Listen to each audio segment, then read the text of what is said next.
Ah. No, keep going. Well. No, keep going. It's awesome.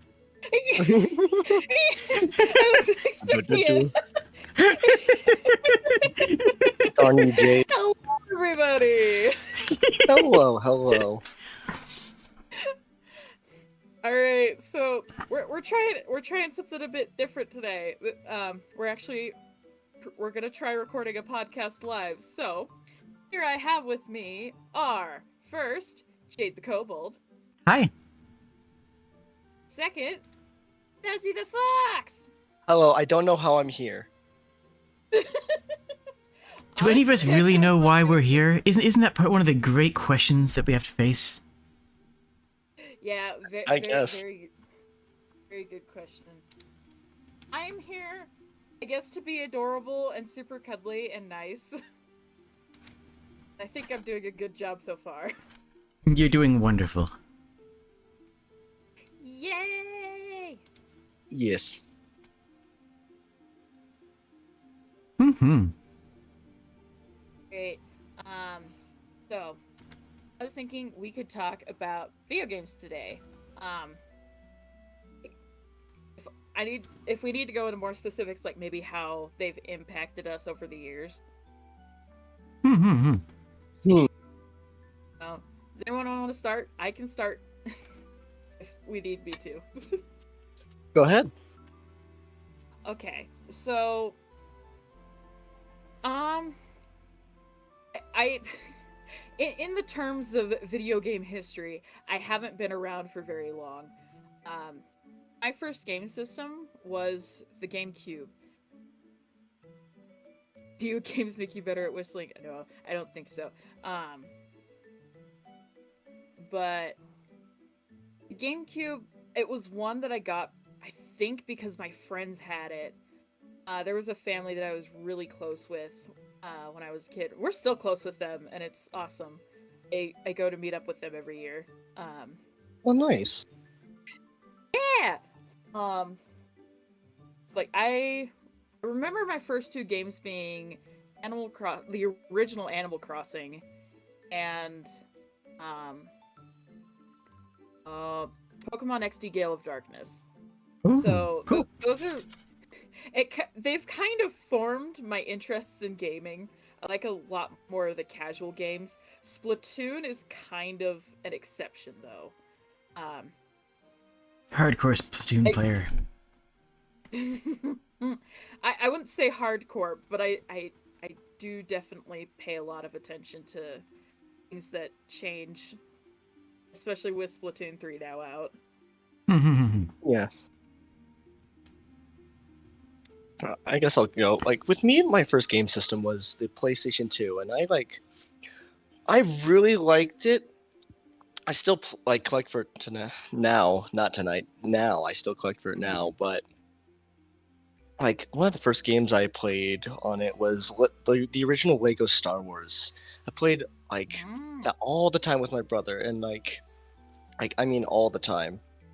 And I think the only reason we had it is because my dad originally bought it back in the day for it being a DVD player for all his movies, because it was either that or it became a DVD player for him, and it just became a game console for his children, which was me and my brother. Then a bunch of games I played on were like Sly Cooper, Jack and Daxter, and what's the other one? I forgot what its name is, but yeah. And that really made me get really fond of platformers in general, because, as you know, or don't know, those two games are relatively combat platformers. And I was really kind exploration heavy both as well. Yeah. I also remember our first handhelds. My sister and my brother both got Game Boy Colors, while I got a Game Boy Advance. I got the fancy one, but the only game I had on it for years were was it the Super Mario Brothers, this one for the Super Nintendo, and Pokemon Blue, which wasn't even a Game Boy Advance game. I was not good at any of these games, by the way. I don't think we're really good at the first games we play until we've played them for a hot minute. I have a specific memory of my aunt actually showing me how to play Pokemon. Like, here, Aw. you press this to attack. It's like, oh, that's how I progress. And then, like, after that, I played for a little bit. Then I got stuck in an area because I didn't know you had to use, like, was it TMs or something to get a special power? HMs, hidden machines. Yes. Yep. You had to learn cut in order to cut a certain piece of grass or shrub or something.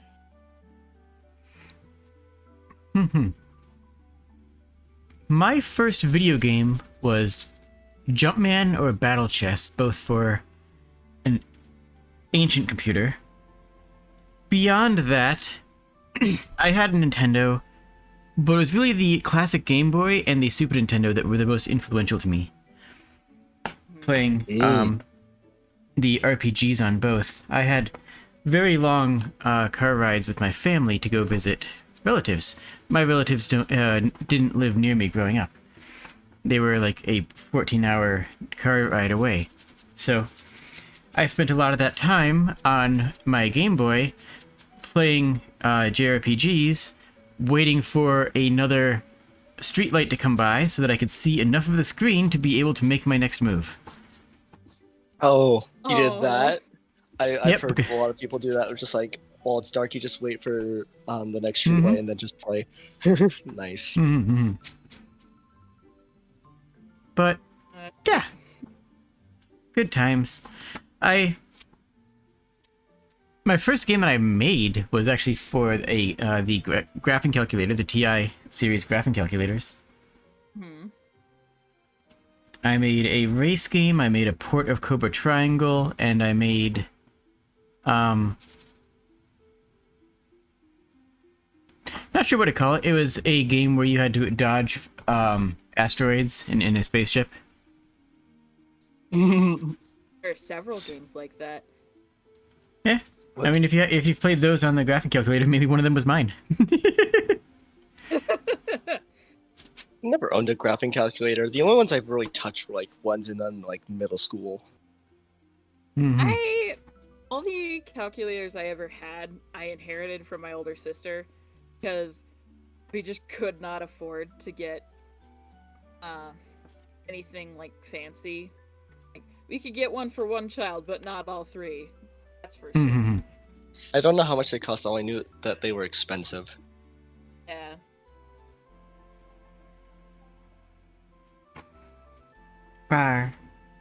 They were expensive, and my school required us to have one. Required. Yep. Yeah, a lot of schools required them. I remember my older sister's middle school required her to have a graphing calculator for some of her classes.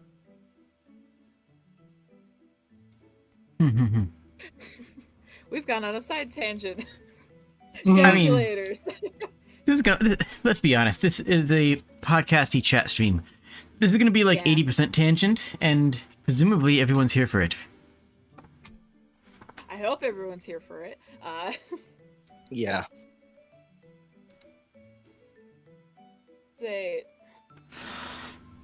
I do find it interesting, though, that you started game development even, like, as far back as,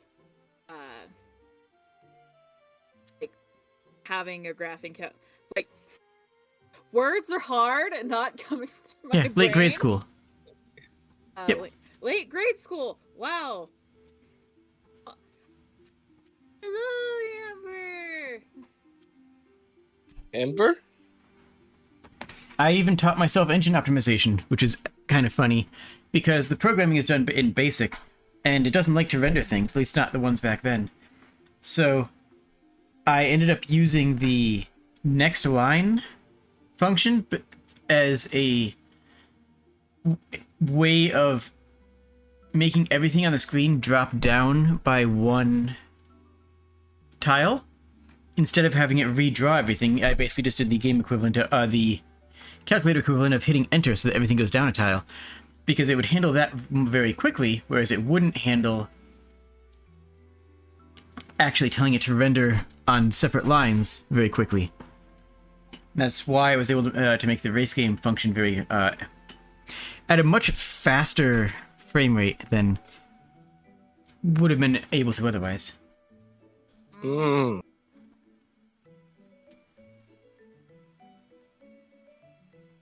I find video games fascinating. I have no idea how to make them.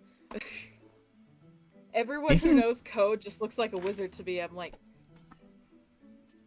Making How games is a do- lot easier nowadays because what is required to make a game now parallels to what was required to make a mod back in the mid 90s, late 90s.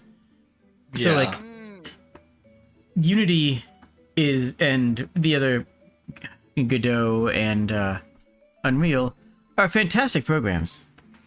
They really are. They open up game making to anybody who wants to play around with it. Both of them are free, mostly. yeah, Free asterisk. free asterisk. Yeah, that's why I said mostly.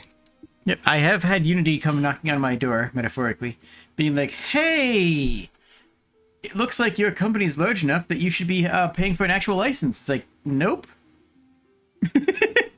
Nope. I don't use It's any. me. I don't use Unity for anything in relation to this company, so no. I do have a company, yes, but it is not going to flag a Unity license. Yeah.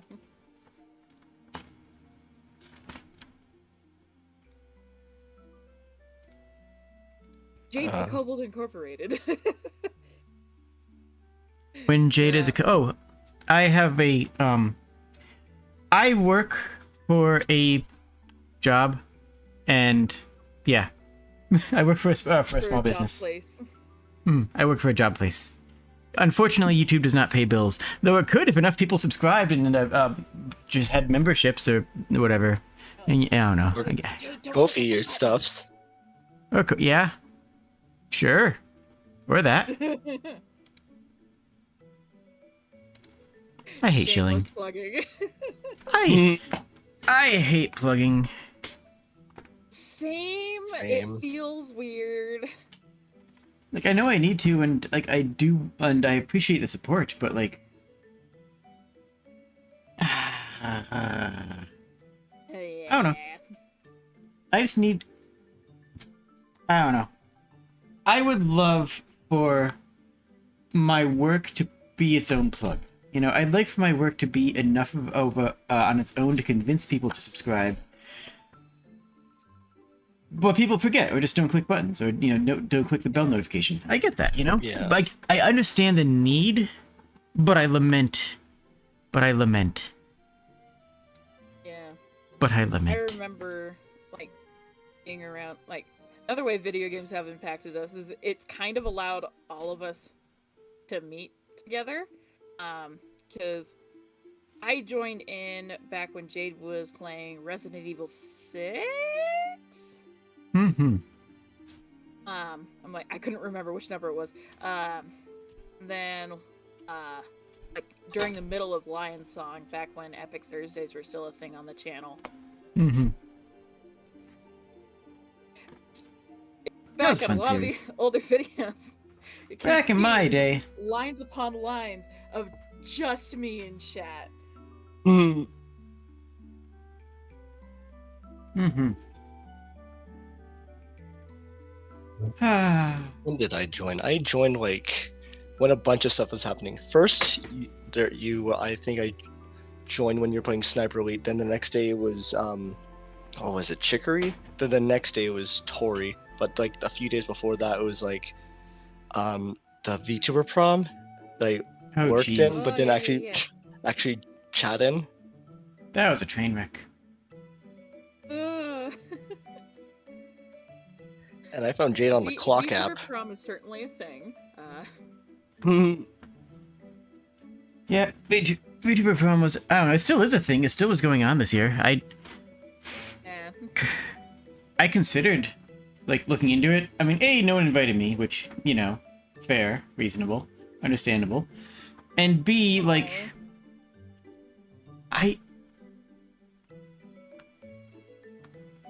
how to phrase? A lot of VTubers aren't terribly cool. Mm. Oh yeah, Fanta. So someone mentioned the Godot game jam to me today. Yeah. Say.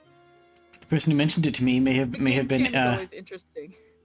the person who mentioned it to me may have been Adrian. Ah. I mean, I can't, say anything more than that, but hi. It's still like exciting though. Mm-hmm. Because I think a lot of people were hyped for the, like, I know I was particularly hyped for the game jam to happen this fall, and it just didn't end up working out. Because wasn't it Godot 4 had just released? The preview work in progress build was released. Yeah. Not the full thing, tragically, but that'll come out in time, probably, presumably, maybe, someday. Someday.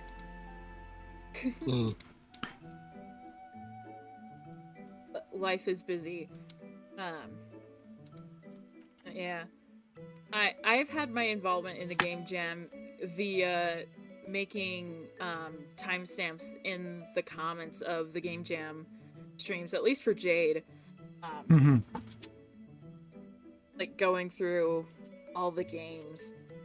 I contemplated doing it for Tori's streams as well, because they did upload theirs to their YouTube channel. Yeah. But I looked at like how much was on my plate at the time, and I was like, I think no. I think I have enough already. Reasonable. Yeah, with me with the jam, I would have joined, but I also had a bunch of stuff on my plate, and I didn't know how to use Godot fully. Also, there's been some more talk about the Kobold jam. Yo. Yeah, I'll let people know about that when it becomes relevant. But that's a Sprig's project. Oh. Cool.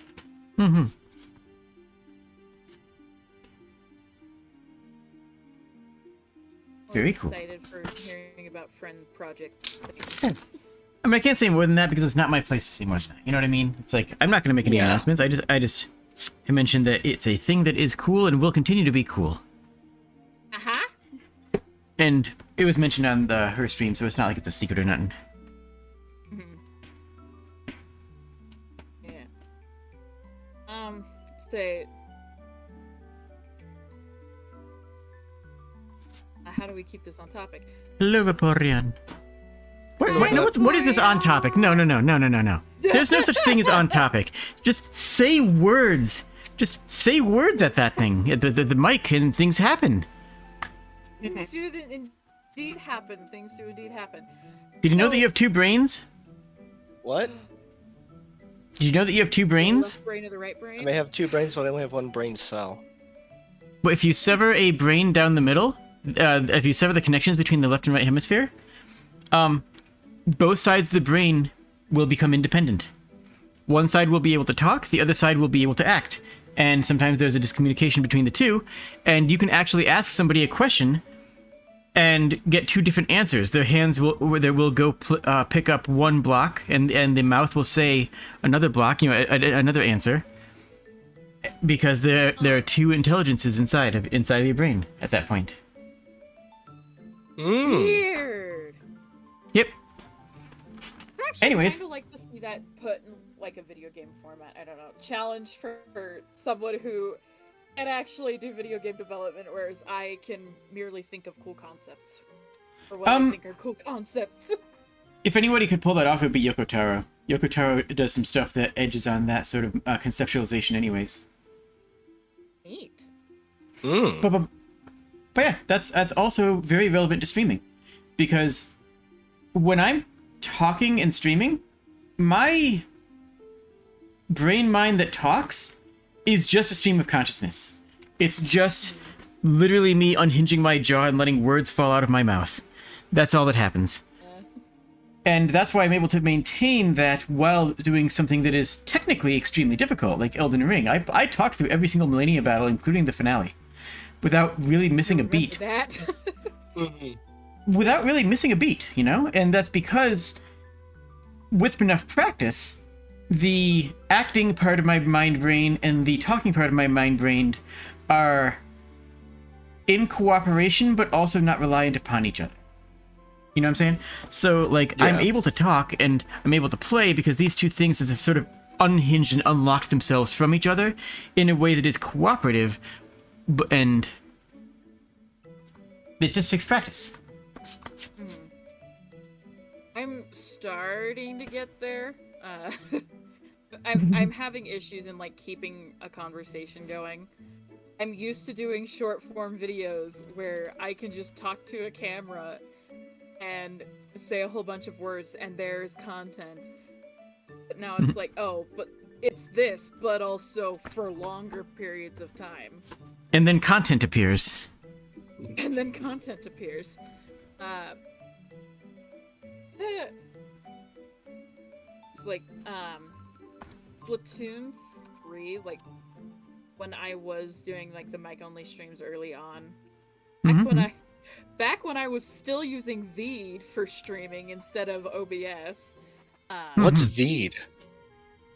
It allows you to capture your screen and live stream to Twitch, YouTube, Facebook, places where streaming can be done. If you want it to, you can have it streamed to multiple places at once. I never wanted it to do that, so I just never used that function. It also had an unseemly insistence upon allowing me, me giving the permissions to use the camera for the laptop. Which I was like, I'm not fond of this! It was... I had to turn off the camera every time. Want to know the best price to utility thing that I've gotten for streaming? A $7 USB 3.0 hub, that has 7 ports on it, but all the ports have switches, so I can turn them on and off at will. Oh. One of them has a USB light on them. Another one has a connection that can connect to my phone. Another one has my mic set up. Another one has a webcam, which I have to have connected here for business reasons. But when I can just flip it without having to disconnect it and like have loose cables hanging around. I can just flip a button, and that part of it just doesn't receive power. It's like, okay, there's no connection going to your computer from this anymore. And that's been really valuable for how cheap it was. Yeah. Nice. I would definitely get one. I don't know how well my laptop could handle it. I mean, it's just a USB hub. It's not actually, anything terribly intensive, so it should be fine. Yeah. Might have to invest in that. I need to invest in a microphone first. Reasonable. Yeah, I went all in on my mic. Should I have done this? I don't know, but you know what? I have the last mic I'll ever need. I'll never need another mic. That's kind of my mentality going in. It's like, I could buy this $70 mic that's good. I could buy this $120 mic that's very good. Or I could buy this mic, which even if I start doing professional recordings, even when I start doing professional, voice work and that's going to be paid, this will be a good enough mic. This is a good enough mic literally to be on a Netflix series. Yeah. This is a studio mic. And so I'll never need another mic. And I decided that was worth it to me. It's like, the Boots theory, right? Think so? Yeah? Well, like, you'll never need to buy another Boots if you can just have them resold, kind of thing. Kind of, no. Somebody who is poor, so they buy $30 boots. those boots wear out, break, crack, fail in some way, and they have to buy another pair, but they only have enough money to buy another $30 pair of boots. Somebody else buys a $100 pair of boots. Nice solid winter boots with with Gore-Tex and all the nice stuff, and those boots last them for 20 years. There's a tax on being poor, and the idea is there is like you are better off buying the high quality item because it will last a lifetime in some cases, or significantly longer. So even though the other one is cheaper, it's costing you more in the long term. Like if I bought that $100 mic, I might a year from now be like, oh, I really wish I had that other mic, and then I have to spend another $150 on the next one up, and like. And then if I ever get a job offer for voice work, and it's like, oh man, I need to have a recording mic now, and then I've already sunk, $250 into mics that are effectively going onto the secondhand market now. Mm-hmm. So that's the things that I like for me it was like the mic is worth it. Is it a stupid expensive mic? Absolutely. Is it worth it to me? Absolutely. Same with my chair. Yeah, same with my chair. I have a Secret Labs chair, which I really am happy with. And I sit in it often enough that it's worth the price point. Hashtag not sponsored. Secret Labs, reach out to me. Sponsor Jade, please. I will shill. Yeah. My chair is just a dining chair that is older than I am. It's my great-grandparents' one of their dining chairs that got passed down to us. Mm-hmm. And it squeaks horrendously, which is why I have been like moving only in very specific ways so it doesn't squeak. I will say that when I get my new model, which is only in a couple of weeks, mind you. Yo, hype for that. December 19th, right? Yep, December 19th. You guys will finally understand the full capacity of how much I fidget and how much I move around during streams. Right? It is much more than you realize. This model doesn't capture me actually moving side to side. It doesn't really capture me turning my head 90 degrees and looking at Terra. It doesn't reflect you looking down at Terra, petting her, and going, no, you cannot have my salami. I'm like, not salmonoli. What is salmonoli? You cannot have my semaphore, Terra. Seminole. Cemetery. Yeah. Cemetery? No.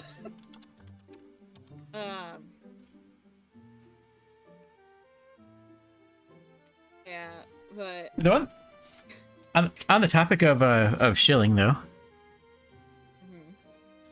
I actually do find myself in a predicament as far as that goes. Like, I'm not going to shield something if I don't really believe in it. And the reason is not because I respect my audience. I do, but the reason is actually because I have so many intelligent and skilled people in my audience that I will get called out super hard if I do. If I do like a Raid Shadow Legends, sponsor stream, I will lose all of my audience because my audience is mostly people who came during the game jam or people who came for the game dev streams or people who came and like my type of commentary. I'm not going to be able to do that sort of sponsorship. It's like that's my audience is too smart for that.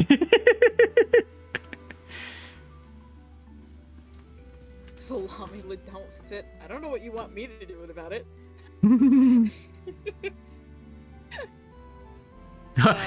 Get your I've been watching Jade since the old model tickets now. Yeah, fair. Yeah, I've been watching Jade since before improved tracking was a thing. Oh gosh. Yeah. It was bad. That was back when I was using PR Live before I got the phone. I'm an Android user. I'm an Android user. I have an iPhone and it's used for tracking, and it's literally been used for nothing other than tracking. Yeah. My current phone it's quite old. But I'm like, okay, if I get an Apple phone as my next phone, I could use it for improved tracking. At the same time, I'm slightly concerned to do it that way. I don't know. It's something I need to think of further, and more when I'm able to use an actual model instead of just quite frankly, a round dumb little pigeon that sits in the corner and does nothing quite yet. Coming at some point when I have the time to make a new PNG thing. My current phone I only got because it came with a new wireless plan that we got with the family. It's an Apple. It works. It's not as good. It doesn't have as good as a battery as my Android did, but it works. It has better audio quality in calls though. That's good. I have an old Pixel 3 XL that has been an absolute powerhouse and has never given me an issue, and it can even play high levels of balloons. Yo. I had a lower end Android. Sorry, go ahead. Oh, I was just gonna say, I think it's like an 8-year-old phone or something at this point. Yeah, so I had a lower end Android. Like, it was newer, but it was lower end. And I had it like shut down on me constantly. Like while I was watching something or while I was like on a call or something, it would just shut off. That was annoying. Yeah. That sucks. If I'm using my phone to be in like a Discord call, it tends to overheat, especially if I have to put it on the charger, which often happens because it drains the battery like a lot. One time, I just wasn't thinking, and I brought my phone into a sauna. Oh no. Oh no. It did not like that. No. It would have. Saunas are hot. But like I had my earbuds in, and like I had, and I wasn't looking at it, so I didn't like notice any issues. And like, yeah, it just sort of like shut down, and like, oh, but why? Why did my phone shut down while I'm sitting here for 15 minutes in the sauna? In a hot, wet environment. Oh no, very dry. It was a Finnish dry? style sauna. Yeah, no, it was a Finnish style sauna. The saunas I've been to, like, yeah, they have steam in them, but they tend to be more dry than wet. I've never been to a sauna. Oh, tragedy. I love a good sauna. It will melt your body and it feels luxurious.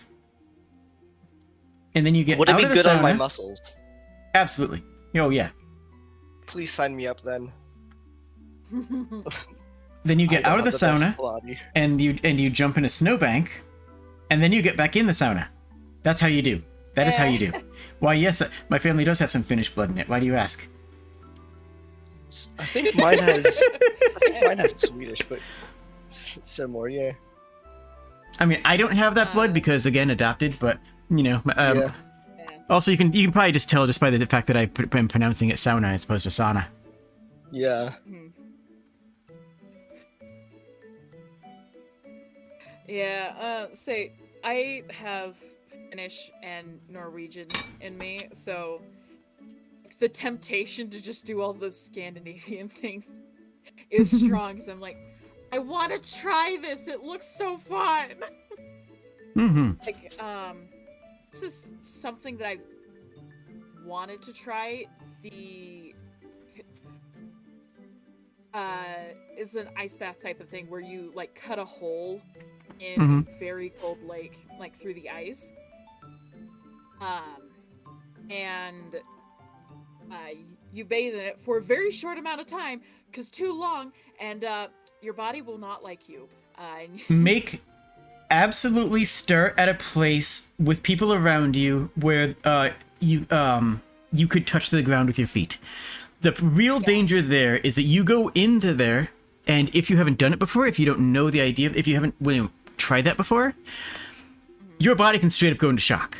Your body can just immediately be like, well, that's too cold, we're shutting down, and just you immediately go to sleep instantaneously. That's the danger. Now, people who've done it for a long time, that's just a thing you can do, and your body's like, oh, okay, we know that we can survive this. But if you want to try that this winter, by all means, get a group together. Go for it. It's fun. But be smart about it. And by be smart about it, I mean don't die. And by don't die, and by don't die, what I mean to say is make sure there's safety precautions. Don't just cut an ice fishing hole in the middle of a pond, because you might not come back up. You might not come back up in that case. And if you don't have people there who are more familiar with it, even if it's a bunch of new people, you should probably even like have a harness on, like, you know, even just a bit of rope around you, just to make certain that you don't like just slip away the moment your body hits the water. Yeah. Also, like, you could wear a life jacket. Mm-hmm. Like, have like. Actually, no, do not wear a life jacket. No, do not wear a life jacket. No. Because if you fall in, the life jacket will bring you up, not to the surface. It'll bring you up, and you run the risk of it trapping you underneath the ice. Oh yeah. And if the life finding a hole when you're stuck to the top of the ice is kind of right, and exactly. So, do not wear a life jacket. Wear a some sort of safety harness or a tether, but I wouldn't recommend it being a actual buoyancy device. And if you're gonna use a carabiner, make sure it's one of the rock climbing official ones, because that can hold a person's weight. Yep, the carabiner I use to hold my keys serves is one that saved my life. Yep. I slipped while rock climbing, and I wasn't in any like it's more.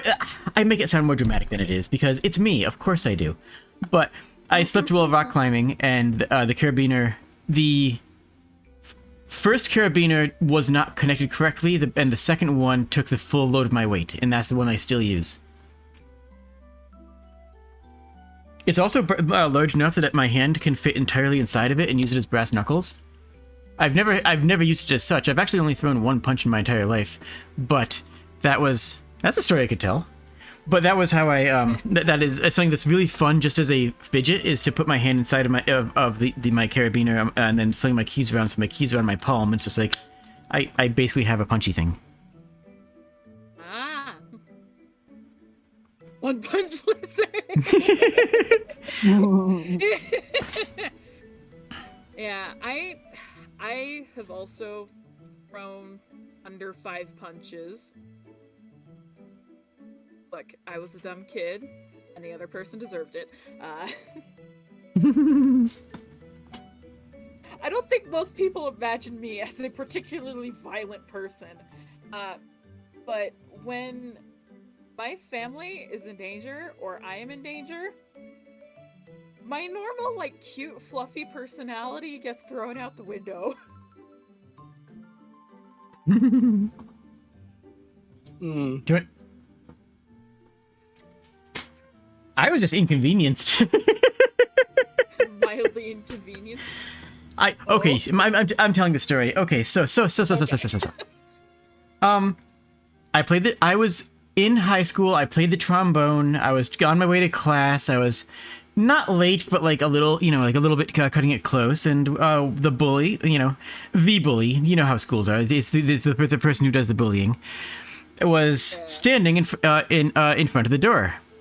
I just move to walk around to him. He starts moving to the side to still block me. I move the other way, and he keeps on doing that. Now I'm sitting here with a 20 kilo in my backpack, carrying a trombone. So it's like, I don't want to walk around all the way to the other entrance. I just look at him and I'm like, "Are you gonna let me by?" And he just goes with the smuggest look, the most punchable face imaginable, and says, "No, I'm not letting you by." I sigh, take off my backpack, set down my trombone, walk forward 2 paces. He's standing there with his arms crossed, like a solid. He looks like he's trying to be a bouncer at a bar, right? Oh yeah, and he's a solid 20 centimeters taller than I am. Like he's got, yeah, like, he's got, he's a large boy. And I just reach up, like, I have to punch The bully TM archetype. I have to punch above my head, and I just wail him right in the nose. And he just kind of flinches and goes, ah! And, I go back, grab my backpack and trombone, go inside, and go to class. So, teachers come by later. Like, office for that? Teachers come by later and like, okay, so, Jade, we're pretty sure that, that he's lying, but so-and-so said that you punched them? Oh, yeah. Wait, really? Well, yeah, he wasn't letting me by, and I had to get to class, so I punched him in the face. Amazing. And they're like, and I explained to them what happened. Actually went down to the principal's office and like, yeah, this is what happened. I'll accept any punishment that's relevant. I did it because, well, I didn't feel that he was going to let me by, and frankly, I was fed up with it. So, yeah, I punched him. Well, I'm sorry, but we have to give you detention for this. Yeah, I figured. That's fine. So I went to detention, and I just sat and I read a book in detention for half an hour. And when it was done, teacher's like, you can go. But, like, I was still reading a book, so I just kind of sat there for an extra 15 minutes because I finished my chapter. Because it was not a penalty at all. It was zero penalty at all. You're just like, you've given me quiet time. And that is about 8 inches, apparently. 20 centimeter is 7.87 inch. That's like 2 hot dogs. They were tall. I was not tall. So like the video for punching bullies. Yeah.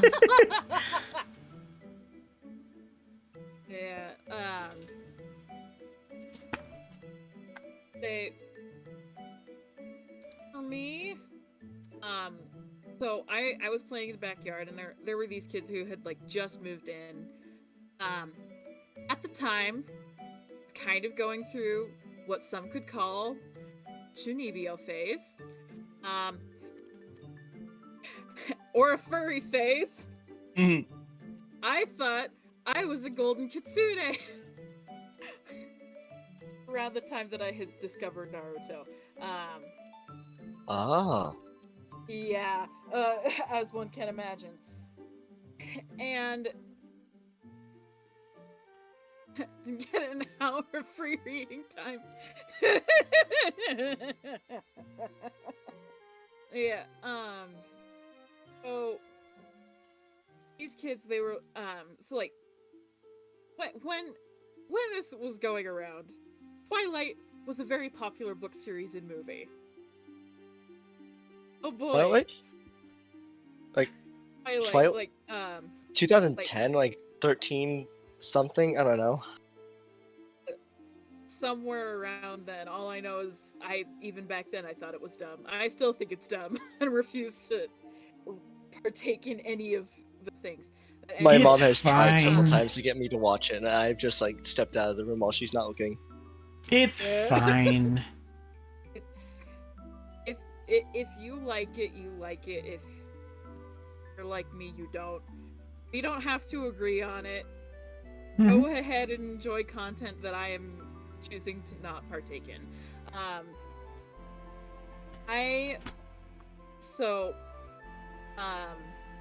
These other kids were like pretending to be vampires. I think, looking back on it, I'm pretty sure they thought I was just playing around in like a very extreme roleplay way. But like none of us knew how to do that. We were not experienced nerds. And one day, they pick up my little sister and start carrying her away. She starts panicking and thrashing.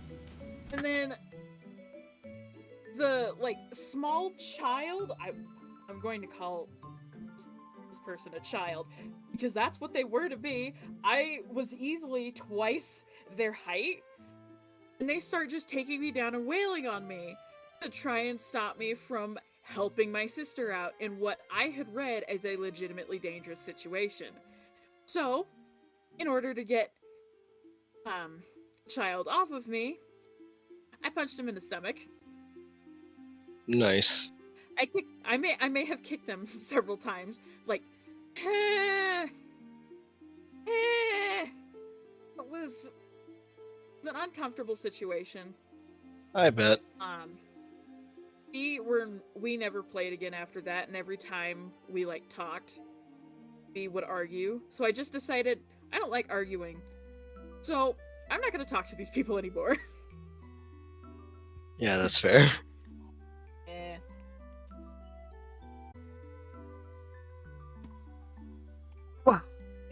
Wow. It's one thing. I'm not proud of having done that, but also I am not strong. The kid was easily taking me down.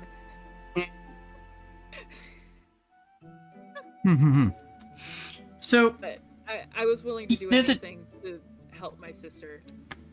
there's a difference between good and entertaining. Twilight's entertaining. It's not good, It's not good. but it is entertaining. Is it so In bad the it's se- good? No, it's not good. The Transformers movies are not good. That doesn't mean they're not entertaining. The Prince of Persia movie is not good. That doesn't mean you can't sit down and watch it and have a good time. It's entertaining even though it's not good. Same with like League of Legends or something. Like it's entertaining. Even if it's not good, but you can still have a good time with it. Yeah.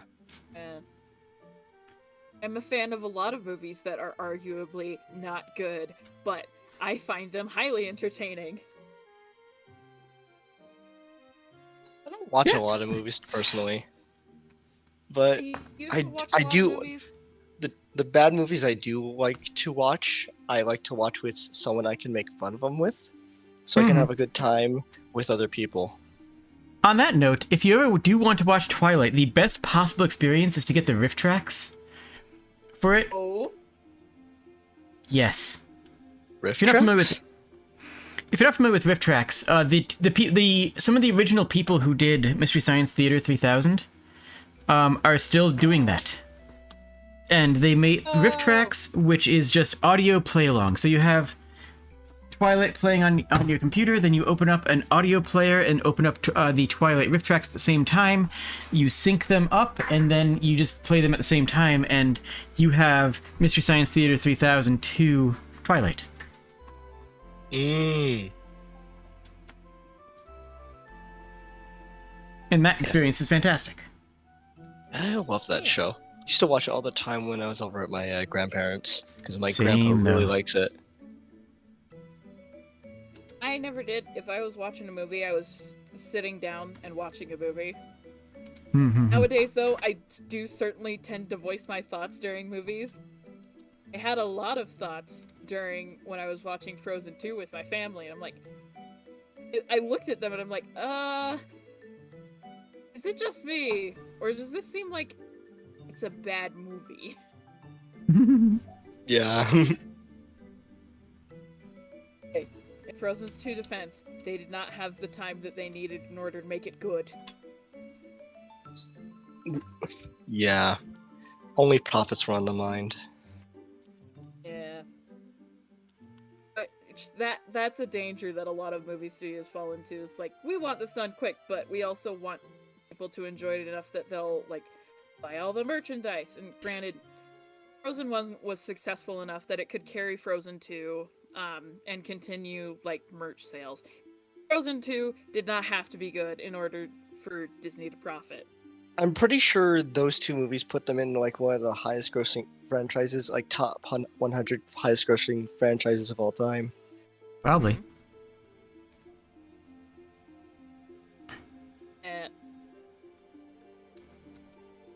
Dress design. The dress designs were great. I look, Disney character design is some of the greatest. Animation really- is also really good. But sorry, go ahead. I interrupted you. Yeah.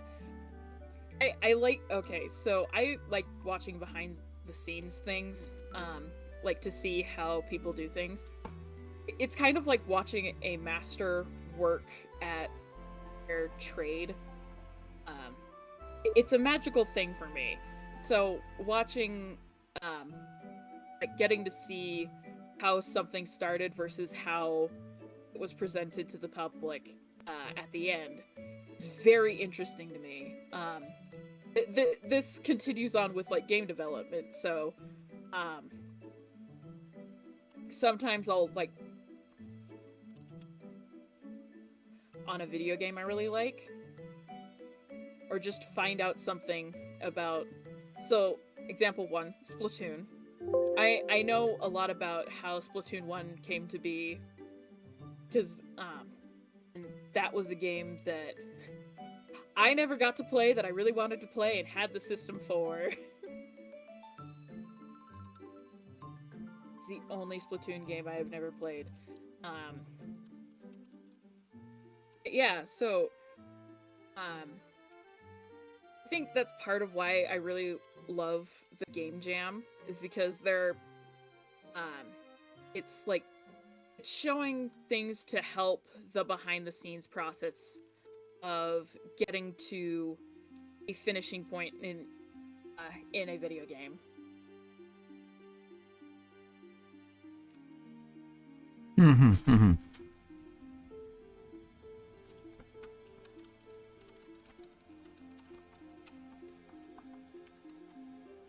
We've now come full circle. We're back at video games. What is it, video games? A video game is a thing that you play using a TV or a console device. It is extreme fun. I shouldn't say extreme. It is extremely fun.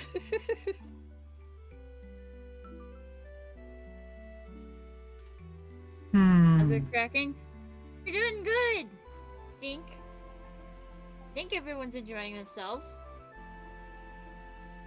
Wow.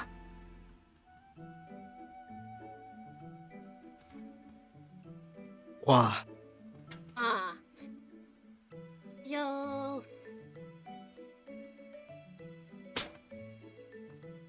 Okay, I guess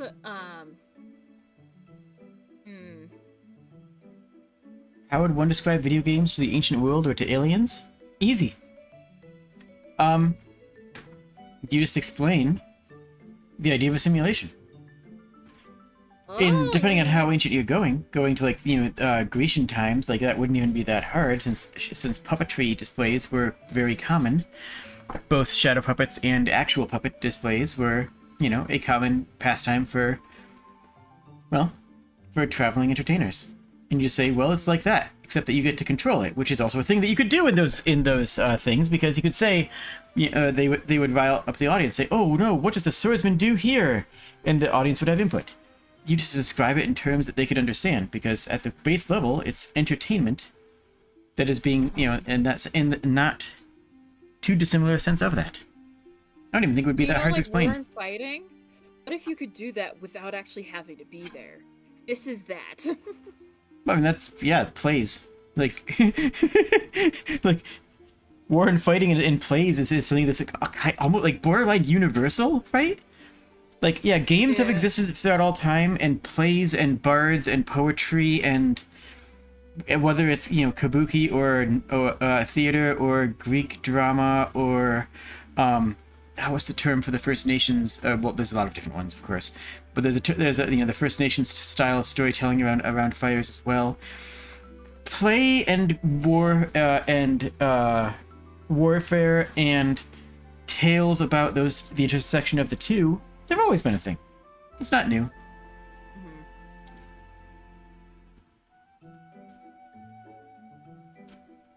Say, I find games that people played back in the old, like, way back when, very interesting, because it shows, oh, what was important at the time in society, what were people thinking about, and what were the roles people were playing in those games. Common thing that people who were assigned as girls played with dolls because that was part of like teaching them like how to keep home keep. Like there are words that describe the thing I am thinking of. They're not coming to my brain.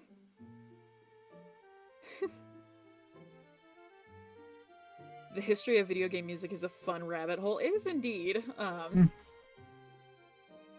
Yeah, I find it interesting that it was only until it's not a doll, it's an action figure. Like, if someone who presents as a boy wants to play with a doll, I ain't gonna stop them. If they're going to insist on calling it an action figure, I will agree with them. It's an action figure, and that it makes actions. I make actions. I can too. Am I an action figure? I also have a figure. Very cute figure. Mm.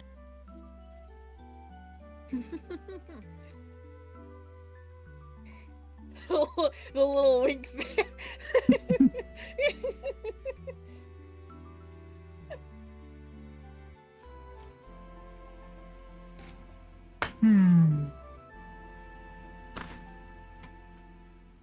How I think I might have heard of those.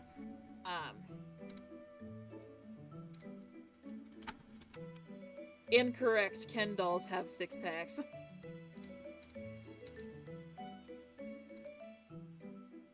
Ask me how I know.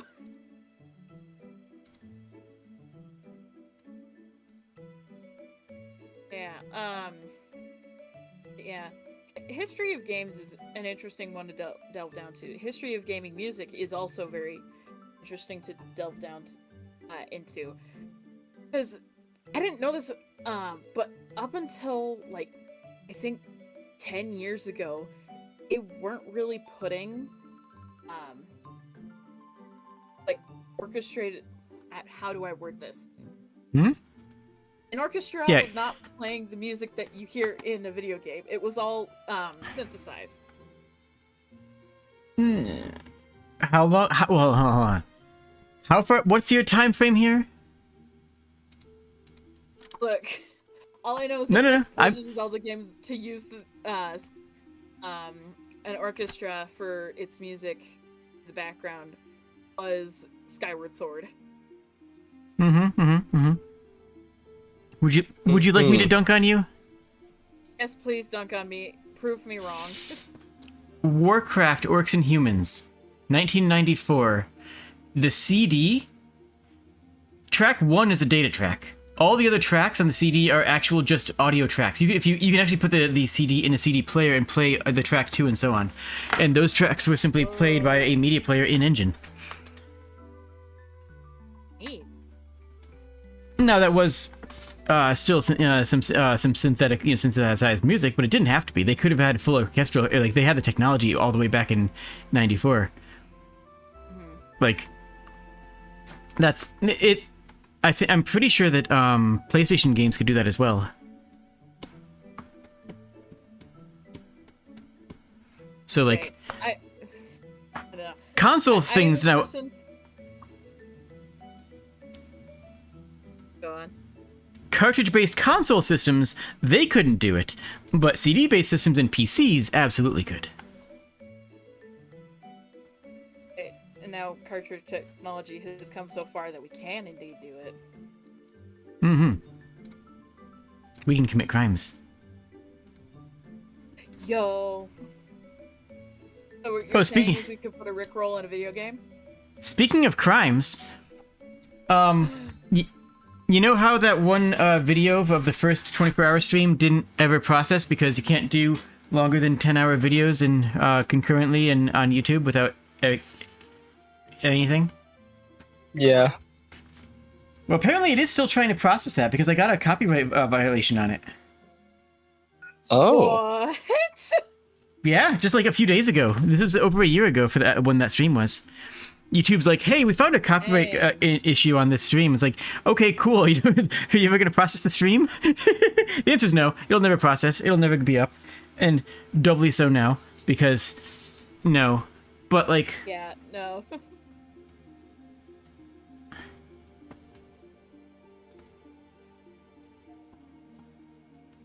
You can upload it on your G drive. Cartridge system was called the Channel F.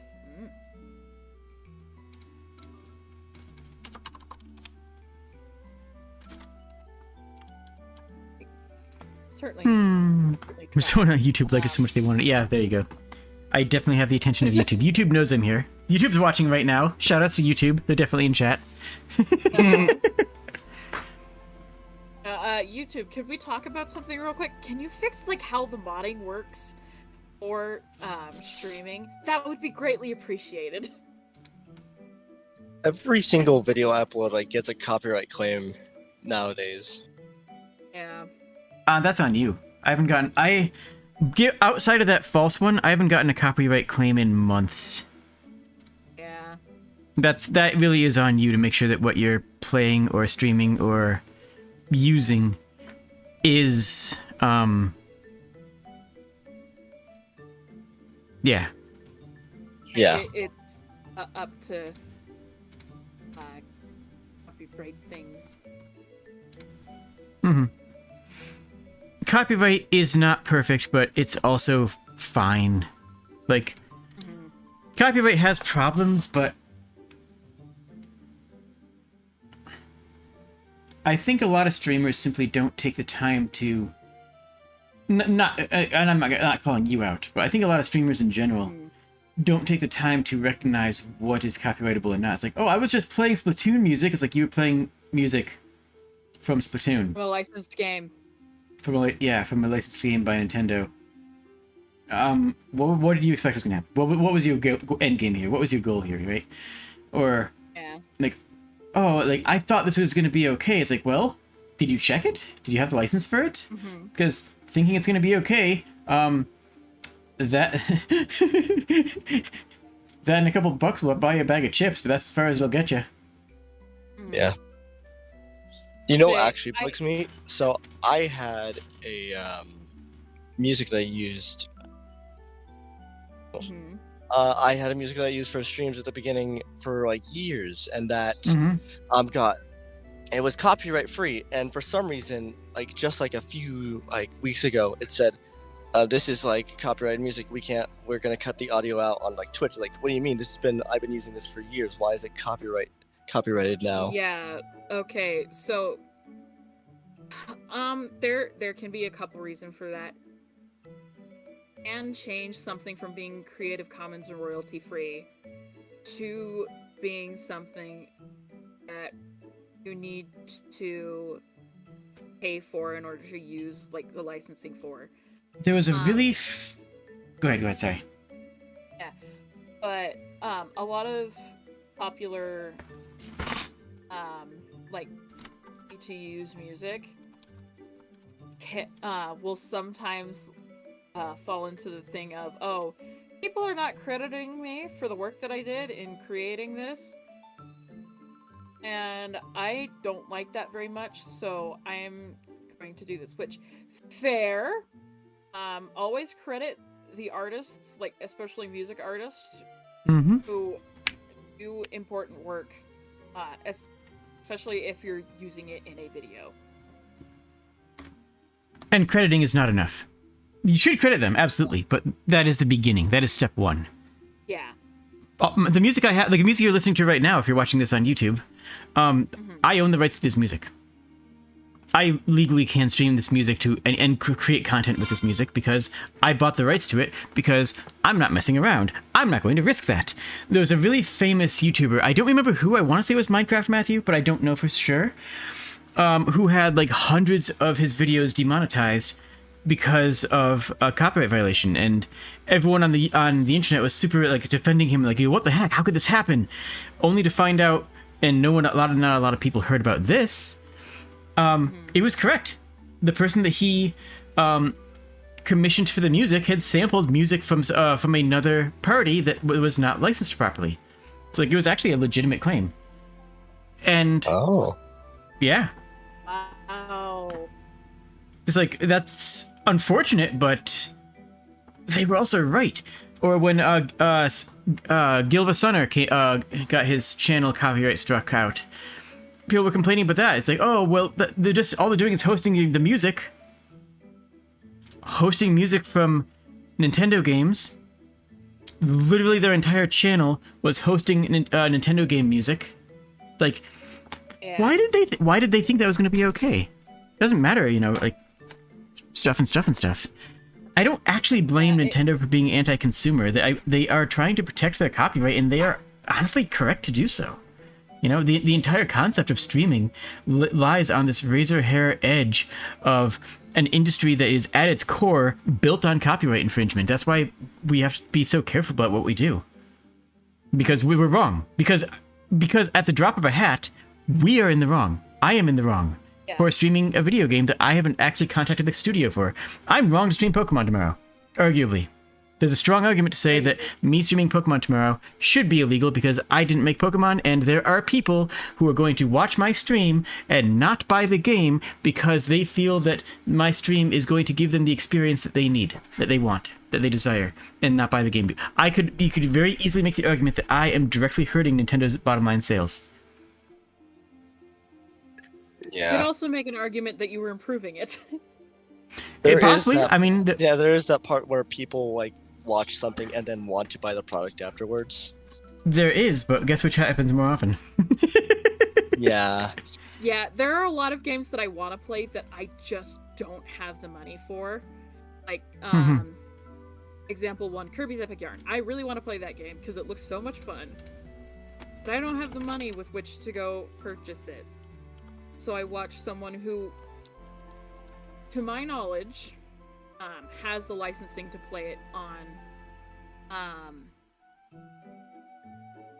I will give you one of my old 3DSs to play it. Yeah.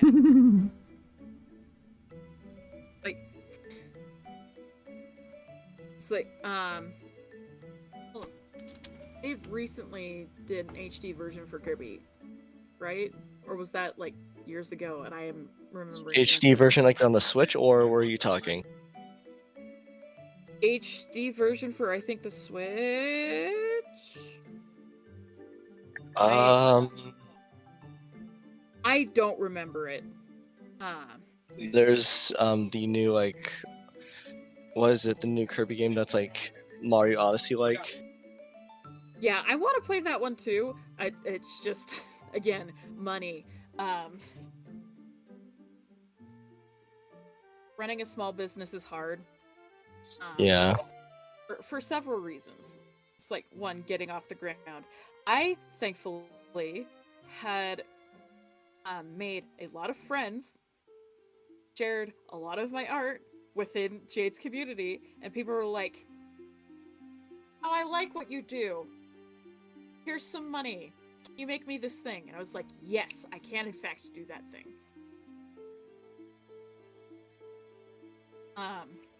It's like, it's important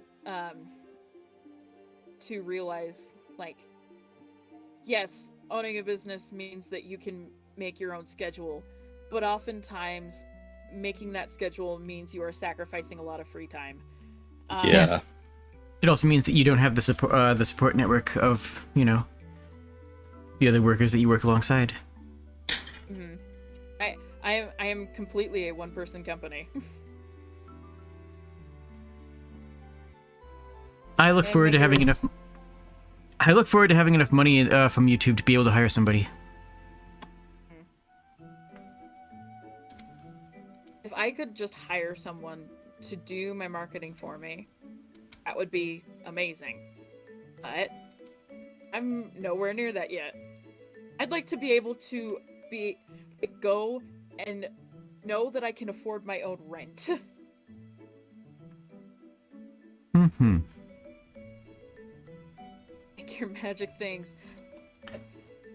I do have some magic things planned. Some of them will be seen on Jade's model debut on December 19th. So yo, you should definitely be hyped for that. I'm something that I extraordinarily haven't hyped. done before, in terms of commissions. It just so happened that the first ever raffle that I held recently, Jade won. There's like so many things I wanted to use with that raffle win. It's like, oh man, I can think of a dozen different things that would be awesome to have. But it's like, no. This is something that I wanted to have made anyways, so yeah, Yeah. do the thing. I do the thing. I literally, it's like, I haven't been working on it because I've been focusing on the conversation, but I literally have the document pulled up in Krita right now. The thing that I'm making for Jade.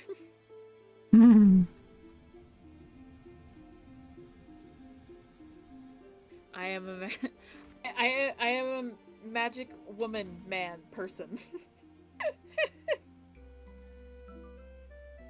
I don't know.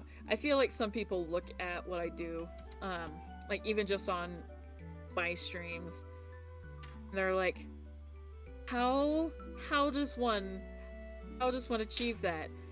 And the fact that I've gotten to that point really is a testament of how far I've come as an artist. Yeah. I have come a long way. Oh my gosh. I have sketchbooks upon sketchbooks of art that will probably never see the light of day. At least on the internet. It's old and it's not my greatest work, but it is work that I have done. Even stuff from like 2 years ago or when I was in high school, I look at it and I'm like, what was I thinking doing things that way? Hmm. It's not lost media if it's never been posted to the internet. And it's still in my sketchbooks. I literally see the sketchbooks right next to me. I'm right behind my computer.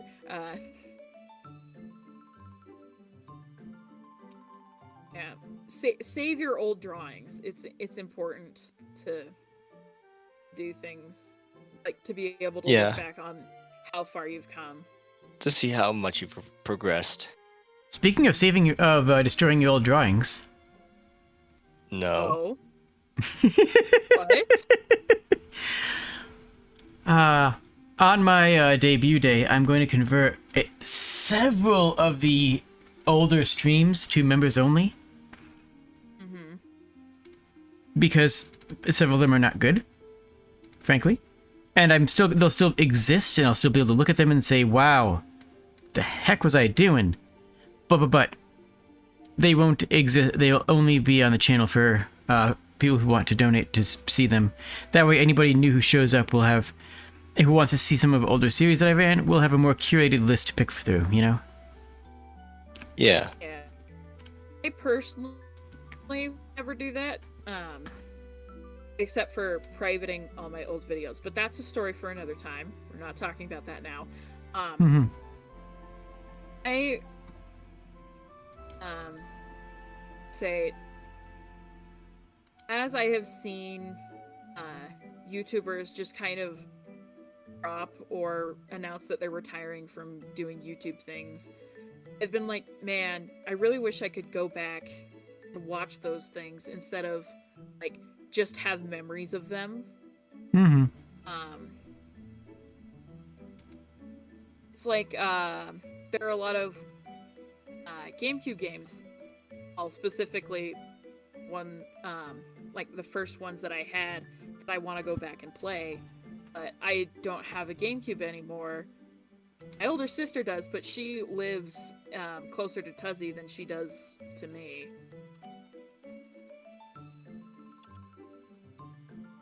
Yeah. Yeah, I've met them. Yeah, you have. Very My older nice. sister, of whom is proudly bald. Mm. She's when I mention that she's bald to people, a lot of people are like, you shouldn't like point that out. And I'm like, no, you don't understand. She's been making jokes about being bald since before she was fully bald. She also That's does good. not miss her hair at all. That's nice.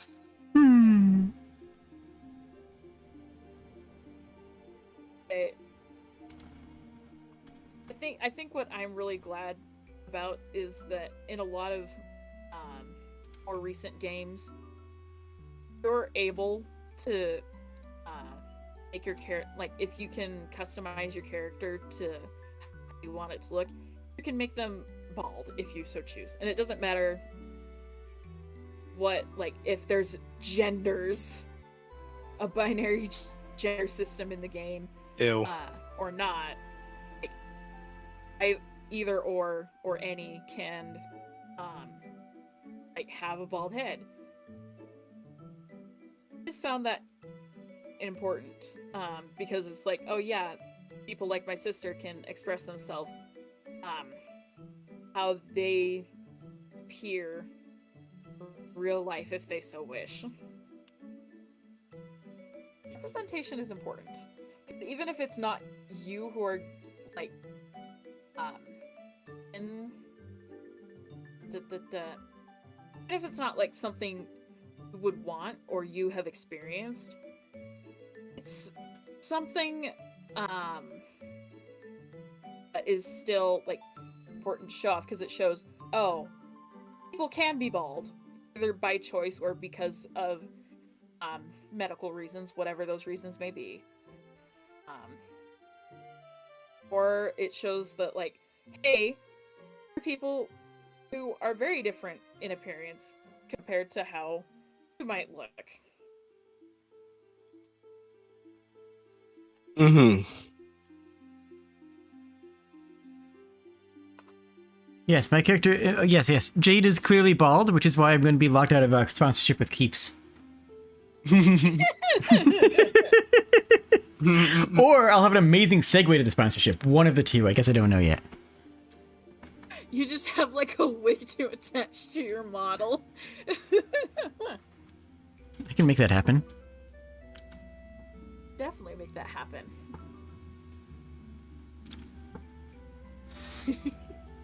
And,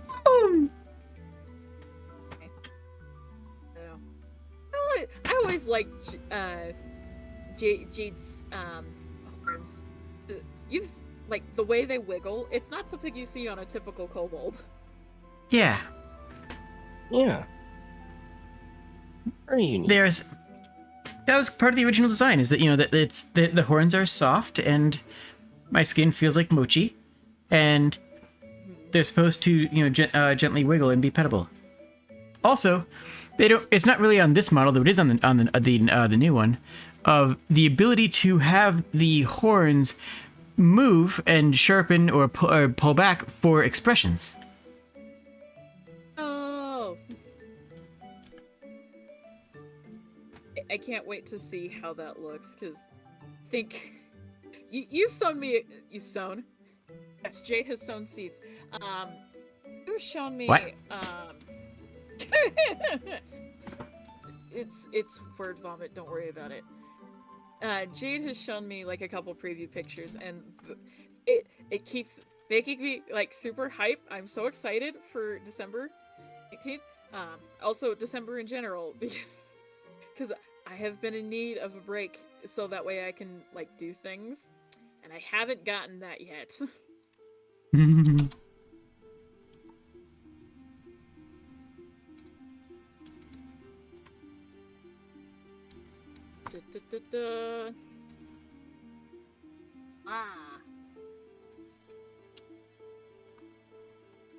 My brain is buzzing with words. So, talk about one of the things that made me realize that playing video games on the internet was a thing. Twilight Princess. I was playing it, because we had received it for Christmas one year. And I was playing it, and I really loved the game, but I got stuck on this one part. And if you also played Twilight Princess as a kid, you can probably guess which part it was.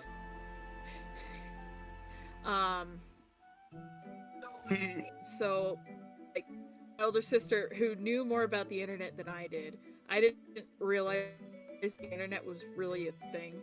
I just thought, oh, computer do computer thing, and No, go on, go on.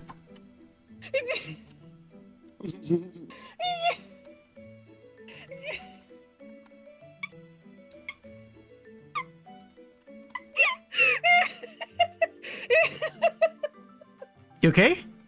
Sorry.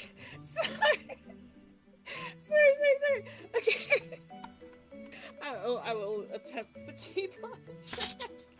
Yeah, my older sister was like, "Oh, well, we can just look it up," and that's how I realized, oh, hey, wait, the internet's a thing. So is YouTube, and people play video games on there. Model reveal. And thankfully, I was able to get past part. Twilight Princess, to this day, is one of my favorite games. I don't care if people are gonna dunk on it because it's linear. Linear does not mean bad if it is used in the right way.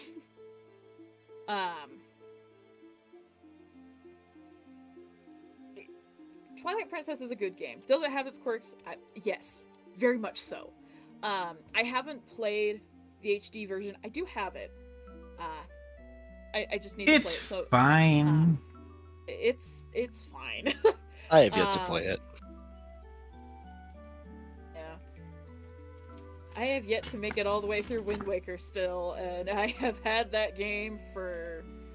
As somebody who's played a lot of the classic Final Fantasies, or that was classic Zeldas, I would actually posit that the linearity is a problem.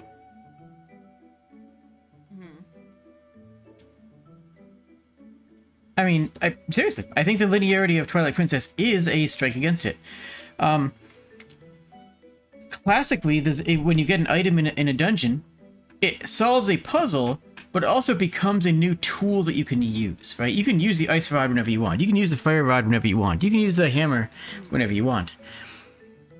In Twilight Princess, that's not the case. When you get an item, you can't use it whenever you want. It's only useful for one situation, and then one situation outside of the dungeon to get a collectible. And then you can never use it again. And that sucks. Been a decade since you played Twilight Princess on the Wii, and it was stolen?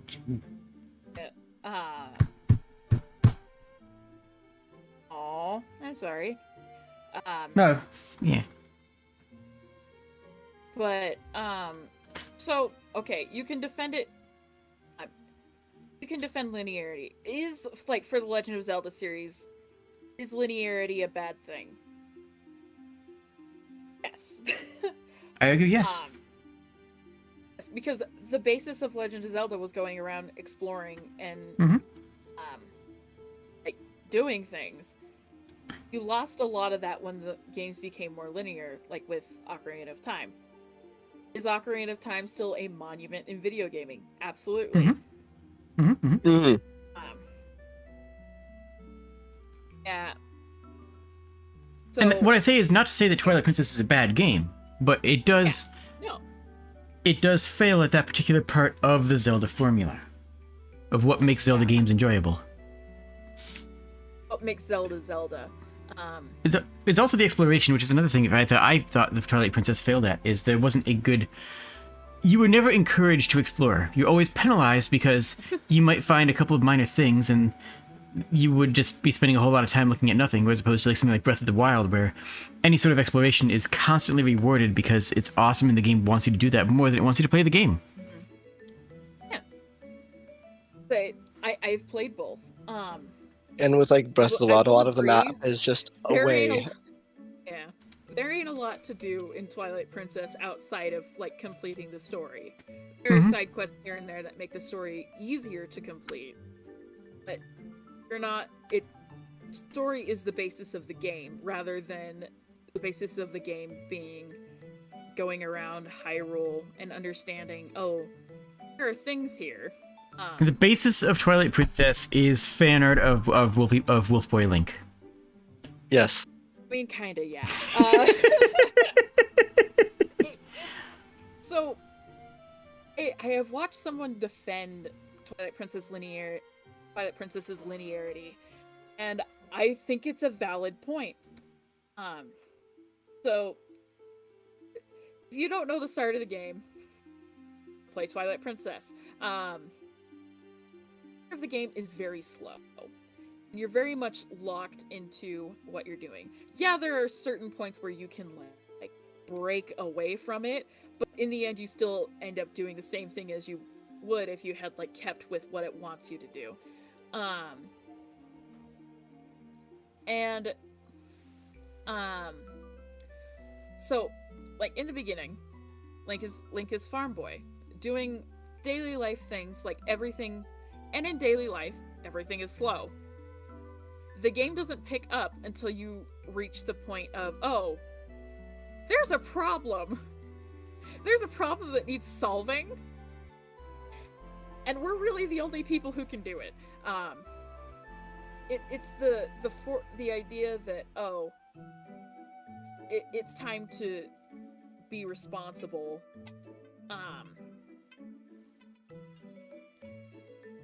Time to be responsible, like, we've been thrown into this position, we're the only ones who can do anything about it, so let's go do stuff about it instead of just sitting around moping. And stuff like it's what Ocarina of kicks off Time the and adventure. sorry. Go on. I was about to say stuff like Ocarina of Time and Link to the Past. You're thrown into like you have to save everyone like immediately. You're like thrown into that scenario almost immediately. Mm-hmm. That's all I wanted to say. I didn't mean to interrupt you. The setup I'm turning my noise canceling off just so you can hear this. Oh. Oh. That is adorable. Tara brought her loudest toy here downstairs to play.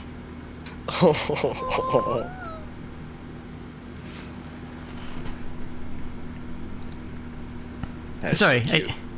go on. Okay,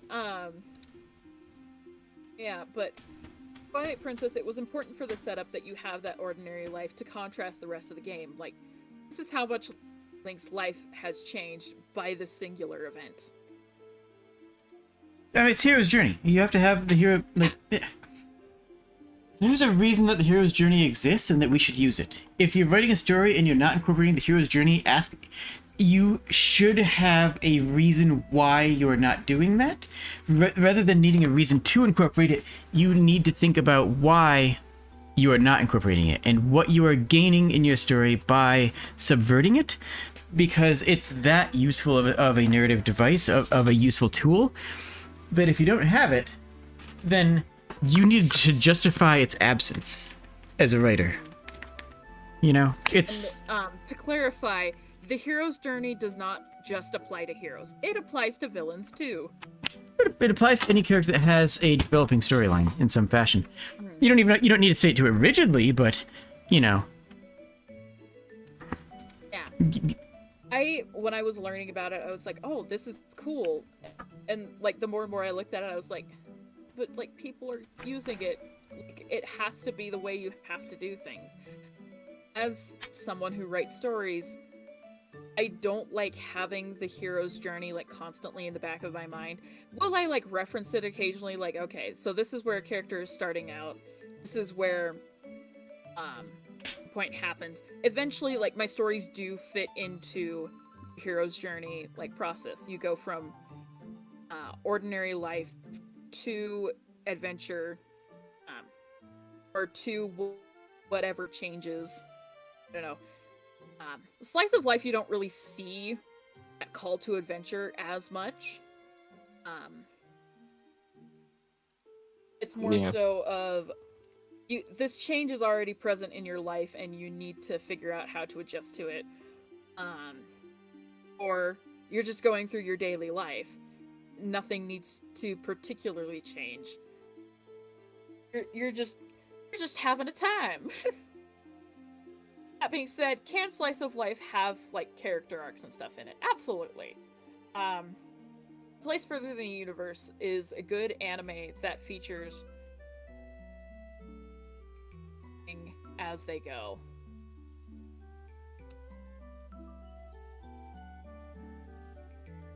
So, yeah. Yeah.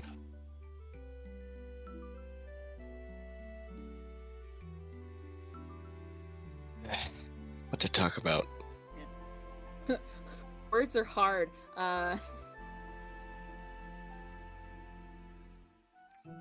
So, like, modern gaming uses the hero's journey in a very interesting way. It still sticks to it, but like with open world games, it's a little harder to stick to it. So, now we've been talking about Zelda for. Let's continue this train. The Wild. You start off. The status quo is you have woken up. You have no idea where you are. You have no idea what's going on. You know your name, and you know that there's a voice calling to you and a light. Just an average Monday morning. Just an average Monday morning. Status quo changes when you exit the Resurrection Shrine and like overlook the overlook Hyrule and like the state it's in. This is a place that Link neither remembers nor understands, but is still taking. You wake up and you enter open world physics simulator.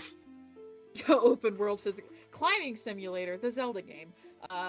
Link I'm is just wrong. Spider-Man. If it's like to be honest, having the claw shots in Breath of the Wild would have changed the game a lot, because you wouldn't be climbing as much. You'd just be using the claw shots. You'd have to figure out a good way to restrict how much the claw shots are used, which I think is why they didn't go for like using them in the game, even though they are a bit of a Zelda staple. Well, they are flat out a Zelda staple. But yeah, stories-wise, the status quo only changes once you have exited the Resurrection Shrine and you see everything. It's like, oh, I've started off the game in someplace very small, someplace very contained. That is what I know. And suddenly, I'm having to learn everything else all at once. Link's journey in Breath of the Wild is learning about the world while also trying to save it. And they put so much details in the game that you can just, like, go around and, like, muse about. Or, like, especially if you've played the other game, you can be like, oh, that name sounds familiar. Or, oh, this place looks vaguely familiar. And it's very interesting. And even on replays, like, going around and regaining your memories, it doesn't detract from things, because you're remembering both what is in this game, like, and, like, what's in the other games. You're able to notice more things, on another playthrough of a game. And Breath of the Wild does it very well. It has a lot of replayability. It makes it easy to replay, and it makes it fun to replay. You're not, like, spending your time in the tutorial area for nothing. They give you stuff to do there, and you don't have to do it in any particular order after a certain point. You can, like, you could spend, like, a good, like, few dozen hours in, like, the first starting area, or at least a few, and just, like, have fun without actually going outside of it. Just messing around. Messing around is the backbone of the game. You're supposed to just play, you know? It's like, a sandbox. You're not supposed to necessarily even accomplish something at the beginning. It's like, okay, what do you want to do? Just play. Yeah. The story is secondary from what I understand. Mm-hmm. And it feels very secondary. It's very short compared to the rest of the game. Very satisfying, though, if mind. you're like me. Mm-hmm. Yeah. What I like about it is story isn't just something that's off to the side and does nothing for you.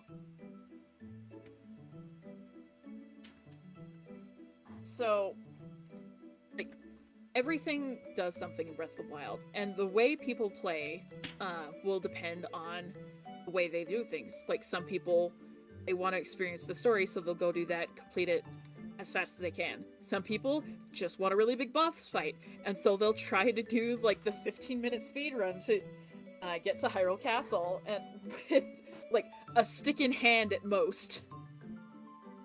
Yeah. So people baffle me. I don't understand how you can do it, but props to you.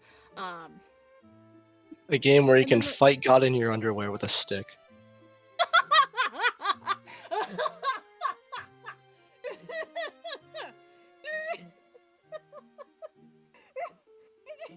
I'm not wrong. You're not wrong. But yeah, and if you're like me, who goes around collecting things, you know, doing all the side quests, going through all the shrines, and then like completing the story along the way, it's about like experiencing the game for what it is. I experience it for like all the joy it gives me, because I don't have the ability to go around and like forage for mushrooms or fun herbs, because that's it's, if you don't know what you're doing, it can be a little dangerous. And also there's not a whole lot of plant life that is necessarily safe to consume in my area. I live in a desert. Mm-hmm. A snowy desert, but a desert nonetheless. Breath of the Wild's Hyrule would also make for a perfect RPG setting. Why doesn't Nintendo see this? I think people have tried to play, like, don't get me wrong, people have certainly tried to do that. Breath of the Wild is such a popular game and such a good game. Squid lives in a desert. I am not always a squid.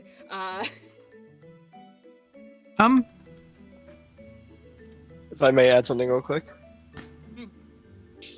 On the topic of Legend of Zelda Breath of the Wild, like, it has some of the best level scaling I've experienced in the game to date. Hmm? Breath of the Wild has some of the best level scaling I've seen in a game to date. Like, You mean difficulty scaling? yes. Okay. Listen, brain no do good. Yeah. But yeah, I never felt like I Oh. was too underleveled or too overpowered for any of the areas in the game. Mm-hmm. Yeah. Unless it's a snow area, then I felt like I needed to get at least something. Yeah. Like, it's understandable, like, in real life, do you need special equipment to go scrounging around a volcano? Absolutely. There are noxious gases there that could do some damage to your persons and potentially, like, save you. Go scrounge around a volcano. No, no, no. Go scrounge around a volcano. I mean, Don't hold back from experiences. Don't say, oh no, there could be something there that is danger. No, no, just if you have a volcano, go explore it. If you have an abandoned town, go there. If you have a deep woods and you have a cell phone to help you get out, go into the woods. Don't shy away from experience. yeah. It's like, I'm talking about, like, where you can see exposed lava. That's I know, usually but- around when... No, I mean, I wouldn't recommend chewing on it, but outside of that, you can feel when it starts to get hot. You know, you have the sensory apparatus to be able to look, you know, at something hot and say, yes, if this would be bad to touch. That's all you need. And then there's a distance where the Well, water's like, perfectly how fine for a prepared. bath. Mm-hmm. I don't know. I have paranoia, and exploring is kind of scary for me. It's something I definitely want to do, but a lot of my fear holds me back. It's not something I like. I would like to just be rid of it. Not something that you can just get rid of. What is a normal thought to you? It is Not a normal able, thought for someone else. barring psych concerns that need to be addressed. It is not something that you can just get rid of, but it is something that you can train away. And even with those psych concerns, you can, with help, train it away, you know? If you are the kind of person who gets afraid at doing things, okay, you can work on that, you know? You can work on that until you are not. That's not outside of the realm of possibility. Mhm. It's something I'm trying to get better about. Mm-hmm.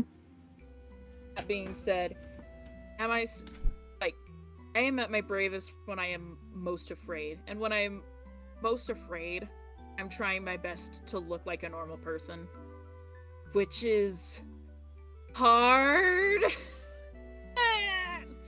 uh, there's a reason why going out into the public is hard for me. But I think one thing that definitely helps is realizing that are like super fear ridden are not normal thoughts from people, and I should try my best to remind myself as often as possible that, hey, this is not a normal thought. This is not something that will normally happen. It's not a normal occurrence. What you're thinking of is not a legitimate fear that you should be having right now, even if it feels legitimate to you.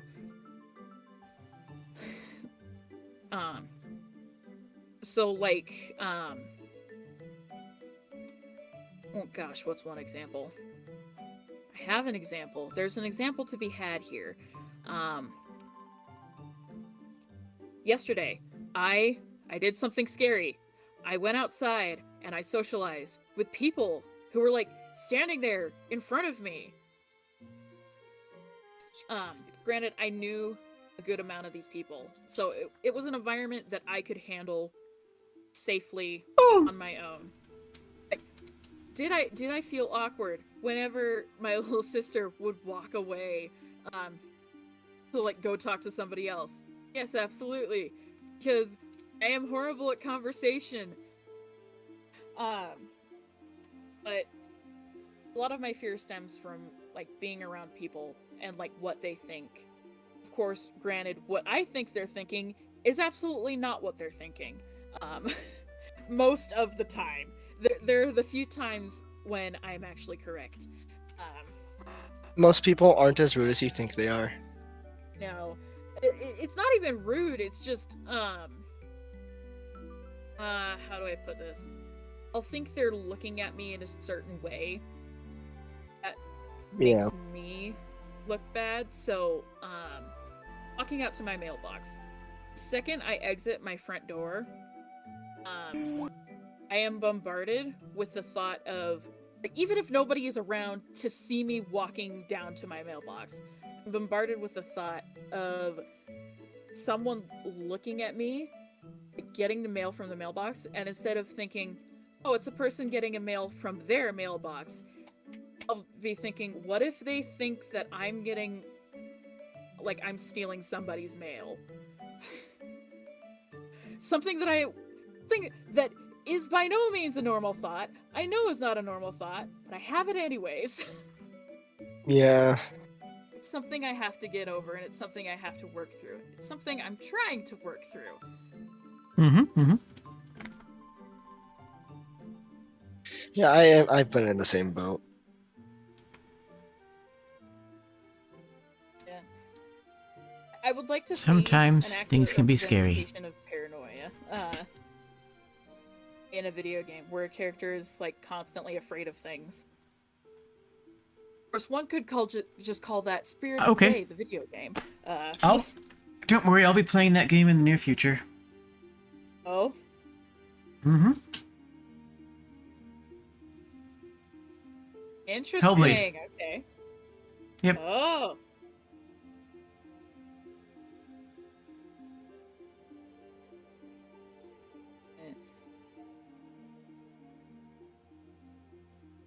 Say, but like, I don't know. Fear is such a common human experience. Fear in its extreme is not such a common experience. It's something I want to see represented well more often. Like, okay. I love Dogs in Space. It's a great show. I don't get to watch it often. But the one critique I have is the stereotypical paranoid character. Looks paranoid. Acts paranoid. That's not, in my experience, that's not how a paranoid person acts. A paranoid person ends up doing their best to hold their stuff together. Yeah, but it's a caricature, you know? It's not supposed to be an actual representation of someone with an anxiety disorder. It's supposed to be a scared dog who's worried about things. Okay. You think of someone who is paranoid, you're thinking of a person like that who is constantly scared, who is constantly showing that they are scared. I, for the longest time, did not think I was paranoid because I thought that's what paranoid people looked like. That's what I was led to believe.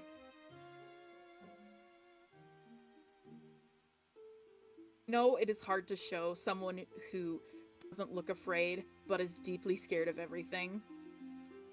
But it can be done. And it should be done. Because more and more people need to be able to see,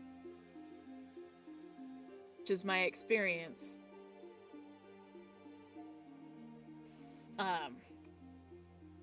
Like, do I relate a lot with the characters who are constantly looking afraid? Yes.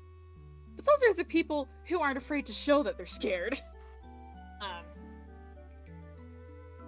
For me, like, showing that I am insecure, showing that I am vulnerable, it's a very difficult thing. That shows that I'm not okay, and if I'm not okay, that could impact somebody else in a very bad way. It's by no means a healthy mindset. Trying to change it is... I need therapy. Don't we all? It's good to get therapy before you need it. Therapy is very good and can help you stop something from becoming a problem. Don't go to therapy after you need it. I mean, you go to therapy after you need it, but don't hold off on therapy because you don't quote-unquote need it yet. So one thing I heard is like you should go to therapy even though you don't think you need it. Yeah, It's good to have it even though you may think you're perfectly fine. Yeah, have it there as a tool to help you so that you don't get to the point where you need it to move on. So that you don't get that far. Yeah, know the signs and symptoms. Understand mental health, at least at a surface level enough to where you can be like, oh, maybe this is not good for me. Maybe I should go to a doctor and have this checked out. If mental illness prevents you from living the life that you want to live, it is something that you should definitely like have checked out, have a therapist for, receive treatment for. It was in a relationship with someone who could not afford to go see a therapist, but could afford to get medication for their mental illness. Did they do so? No, and they deliberately chose not to. And that's not good. If you recognize a problem in yourself, a problem that needs, like, attention from someone other than yourself, like, from a professional standpoint, by all means, if you can, go get it. You are not meant to live your life in constant pain and worry. Yeah. Don't live a painful life. Get help if you need it. Like, please. Get help. You're not weak for getting help. Yeah. Wow.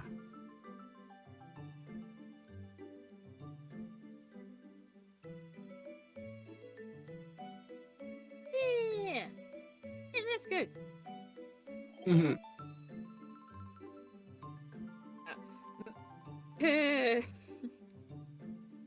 You live in a society. thing that Speak for could be yourself. said, certainly. I live in the middle of nowhere. I do not live in a society. I live in a small hole where I am safe. Yeah. You live a cool life. Oh, I live a fantastic life. I look at the things you do, and I'm like, man, I wish I could do that. Fun A fact, lot you of things can. You do, I like, there are some things I could certainly do. There are also some things that I can't do due to monetary restrictions. Mm-hmm. One day. I have a lot of goals that I have. Like, one thing I want to do is learn how to speak Japanese. That's something I can do for free. Learning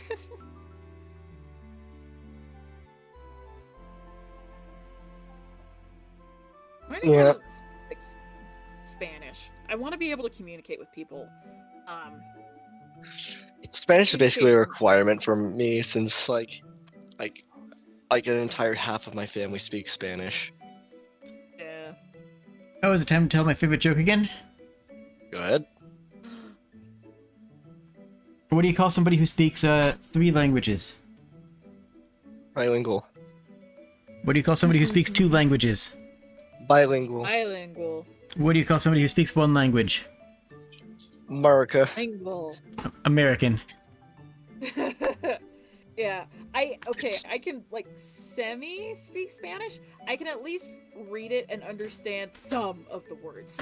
I took Spanish for 2 years. I don't know a word. Yeah. And the worst part is both my parents speak fluent Spanish. I can speak a little Spanish. I can understand Spanish. I can speak and understand some Japanese. I can speak and understand C#. Wait, speak? Yes. Well, yeah.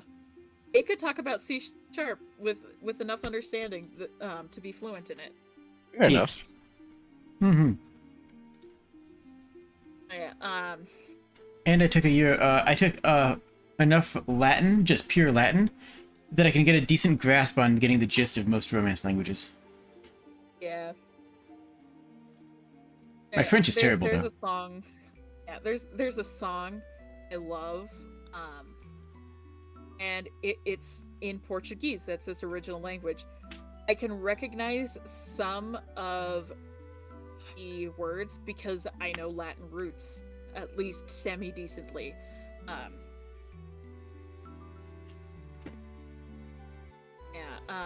But to show, like, kind of the extent of my Spanish is...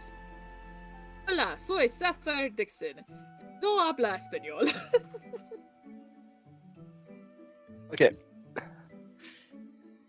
I can understand Spanish only when it's spoken, kind of. Like, I can get the gist of what people are saying, mostly. But that's about it. I could not recite to you a sentence in Spanish from the top of my mind. It would be Don Quixote in Spanish. What? What? Sorry, Don Quixote. I've always heard it as I've heard it as Don Quixote. No, Don Quixote. It is honestly, it works really. I mean, it was made to be in Spanish, and it works very well in the original language.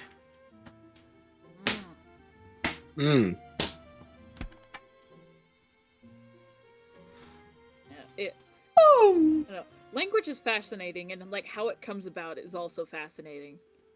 Because you have places where it originates, and like things it's gone from there, and like the understanding of there are languages that came before, so like language evolves.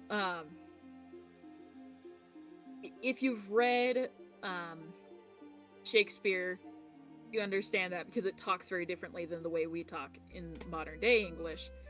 If you've read the Canterbury Tales, you definitely know that it has evolved, because that is also English. Yo, but I love it though. Yeah. The way Old English is spoken is really neat. I will quote it at the drop of a hat if you want. Do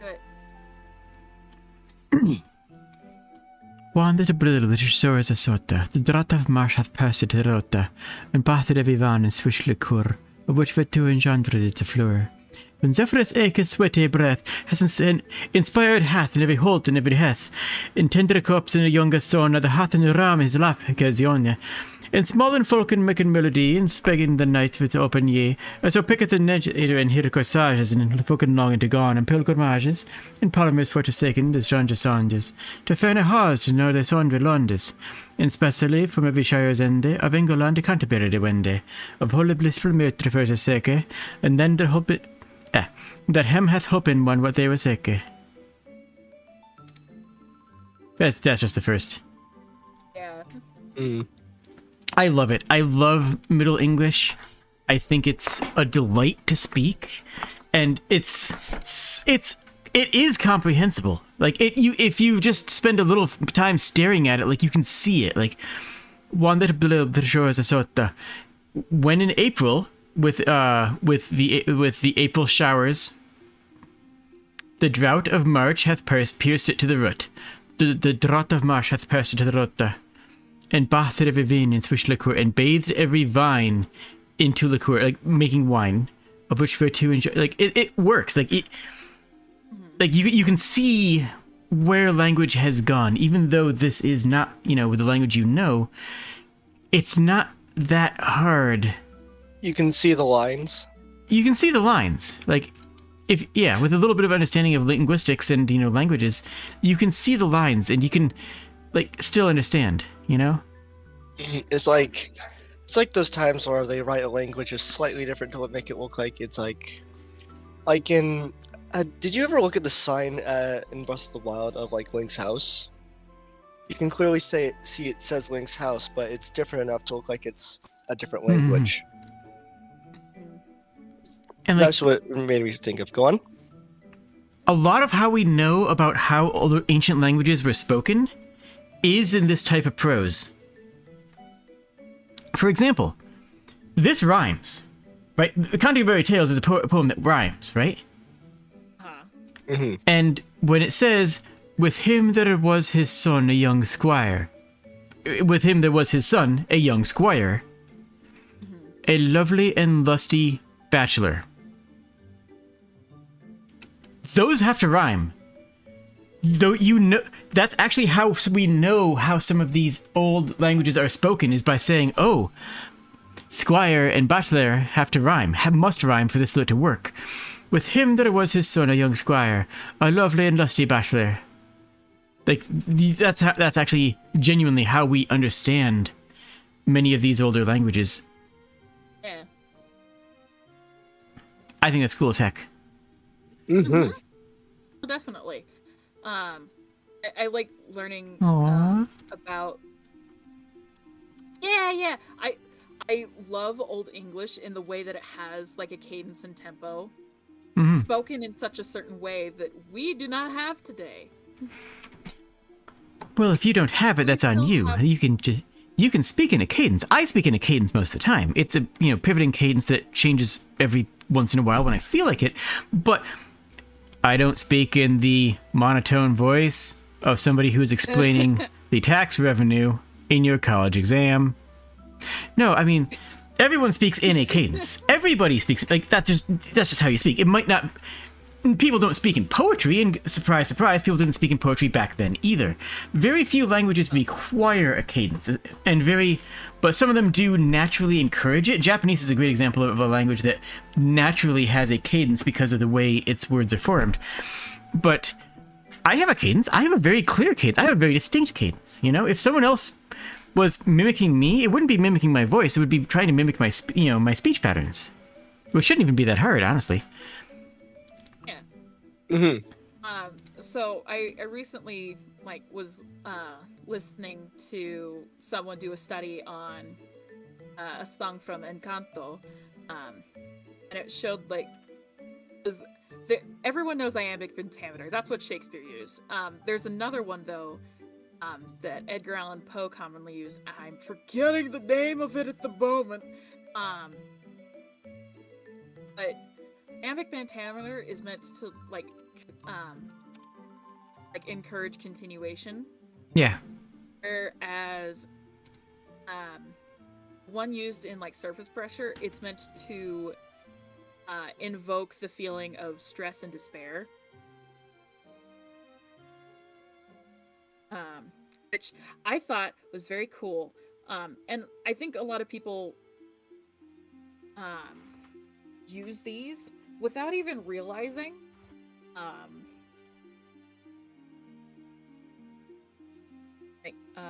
Brain thinks a thing, thinkity thing. It thinks a thing, that's for sure. A monk was there, a fair-footed magistrate, an outfighter with a lovely vanity, a manly man had been an abbot able, of many deadly horrors he had in his stable. Sorry. Reciting stuff. I'm just having fun with Canterbury Tales. I'm gonna be...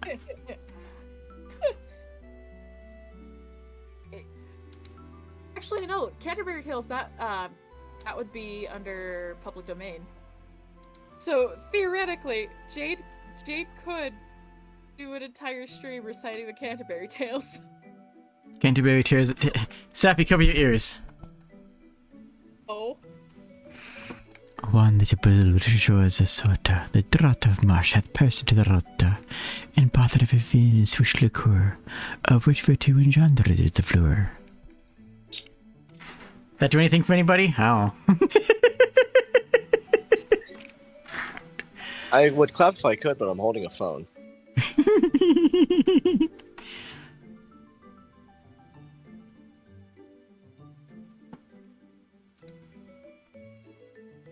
Wow. Oh, you know, Safi, you're good. I don't know how to tell this to you because you're there. Okay. That was just, yeah, no, I just did it for a few seconds. I do find it funny that, like, two of the major YouTube mods are, cannot listen to ASMR. I find that hilarious, actually. Yeah, it is kind of funny.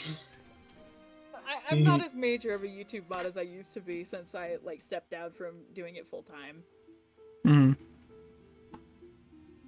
I sometimes I do just like lurk in the streams. Like I won't say anything. Well, I mean, I hope my content is good enough that you still enjoy watching it. I mean, that's yeah. I've watched your stream while I had like barely any internet. I am dedicated. I appreciate. Very dedicated. Yeah.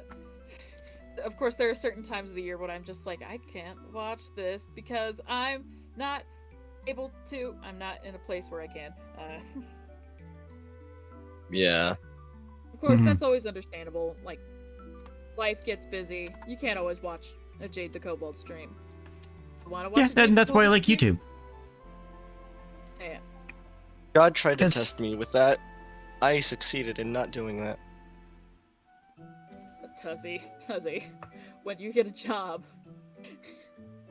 When I get a job, it's gonna be different. Okay, good. Listen, keeping a job is more important than watching a stream. True. Sadly. Lots of things are more important than watching a stream. Wait, no, nothing's more important than watching the stream. Watch my streams. Just stream, like and subscribe. Ding the bell for notifications every time Jay streams. Honestly, like, notifications take you like a half a second to dismiss, and having the bell rung actually does help me on the algorithm. So yeah, real talk, hit that bell. I mean, it costs you nothing, helps me on the algorithm, and it's one swipe away. You know, Jade needs them. Okay? Anarchic, you don't know how much money I'm actually spending on this debut. It's. Oh, gosh. I am making good life choices here. That's code for they're not.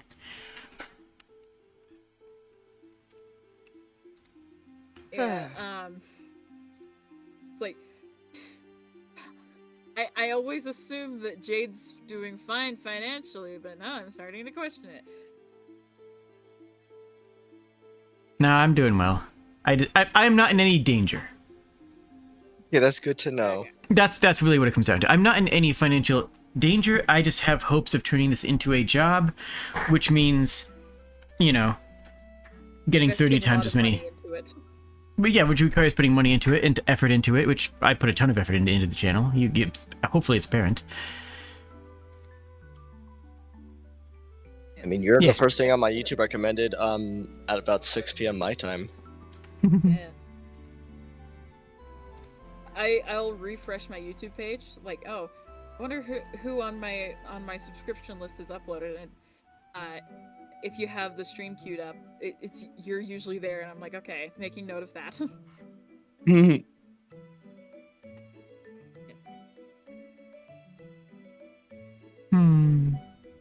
Jade the accountant? No.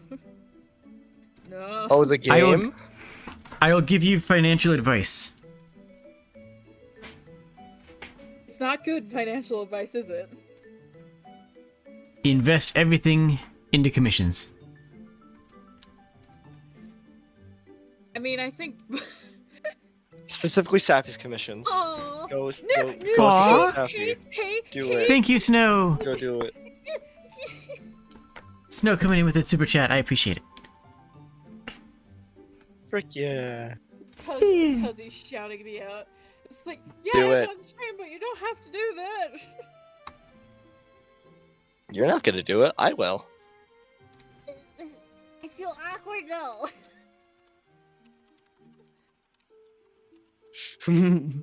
Like, yes, I do commissions. They're currently open, though I kind of have.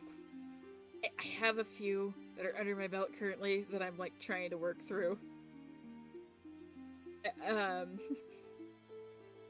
Say, for those who didn't know, the Jade picture that Jade's been using in their thumbnail videos, thumbnail videos, Pokemon videos.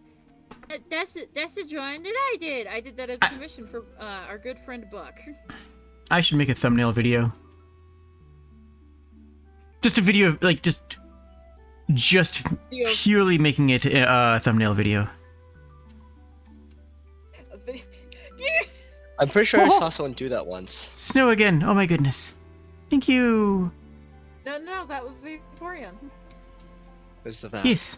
Vaporeon, you are Games. wonderful and I appreciate you. The advice is to invest everything into commissions. It will make you happy. So, I mean, investing money into my commission certainly makes me happy. P. Yes, this is the artwork that Safi was referring to. Yeah. It's beautiful. My new model is much more feminine as well. Yeah. Mm. I did. We were sitting in a VC one night. I was consulting Jade like on some things because this was as much like a thing for Jade as it was for Buck. Yeah. I wanted it to be good. It's outstanding. Aww. It's outstandable, Safi.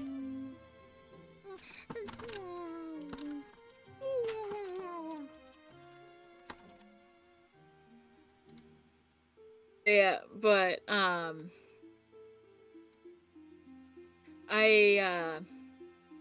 wanted to try something new with the shading because I wasn't satisfied with shading that I had done on another piece I had done for Buck.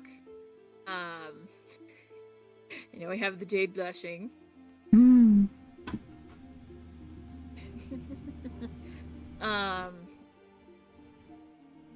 But I wanted to try something different, and I was like, if I tried doing things this way, like, is it as painterly as I want my style to be? No. Does it still look absolutely beautiful? Yes. It's one of the very few pieces that I'm like, I'm so proud of this. It is really good. Mm-hmm.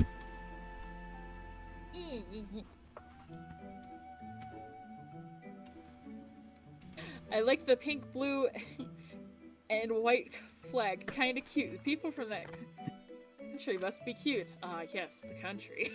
Mm-hmm. The country of the Tran. Tran. The Transylvania. the trains. Trains! Trains are cool, and like we should incorporate them in video games because they're cool. We don't have enough trains in video games. Like that's a thing that we should definitely do. Isn't there like a Mhm. railroad simulator or something? Yeah, there's a few of them. But like, what if there were more? What if there were more? There is. What's that called? Unrailed or something? It's very fun. I don't know. Spirit Tracks. Now we're back on Zelda. Tracks. It all Welcome comes the back to Legend of Zelda. I never actually played Spirit Tracks, actually. Same. I Neither have have it I. on my DS, but I haven't played it. I remember, like, when it was coming out, a lot of people are upset that trains were a thing that were happening in the Legend of Zelda series, but somehow a steamboat was okay. There have been boats in Zelda in the past. Well, yeah, but they've never been steamboats. I think Beetle's boat was a steamboat. In Wind Waker, was it?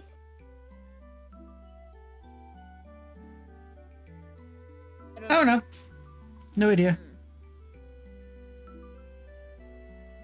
Didn't I don't remember it having an exhaust, so I don't think it was.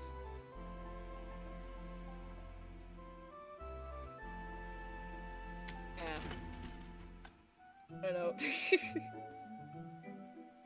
Beetle's boat was propelled by magic. No, if you know the Beetle line, like the ancestral line of Beetles, you should know the Beetles are well equipped for maneuvering all by themselves. Giant flying house? No problem. Just bike pedal power it. Exactly.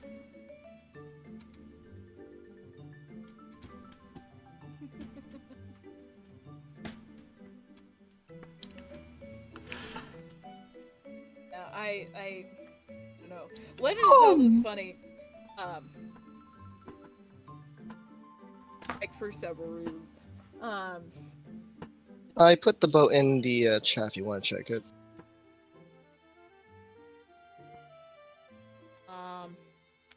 It's like, maybe later. But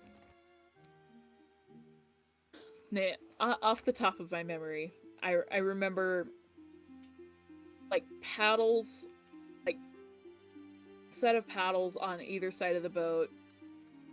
It had a more triangular nose, and then there was the like shop sat on top of it. I put it. And It's it like would- okay, there's like a horn on top, paddles at the sides, and a shop in the middle. So I don't think it's a Turtles are water steamboat. snails and tortoises are land snails. The shelled beings that known as turtles and tortoises, they're surprisingly fast. Did I set off something by saying turtles? No, I'm just fiddling with my model. Don't mind me.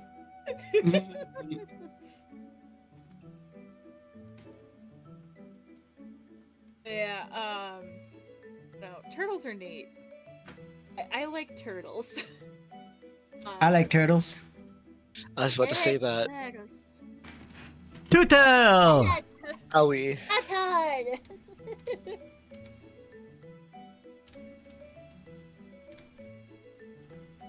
Turtles Hmm. pygmy.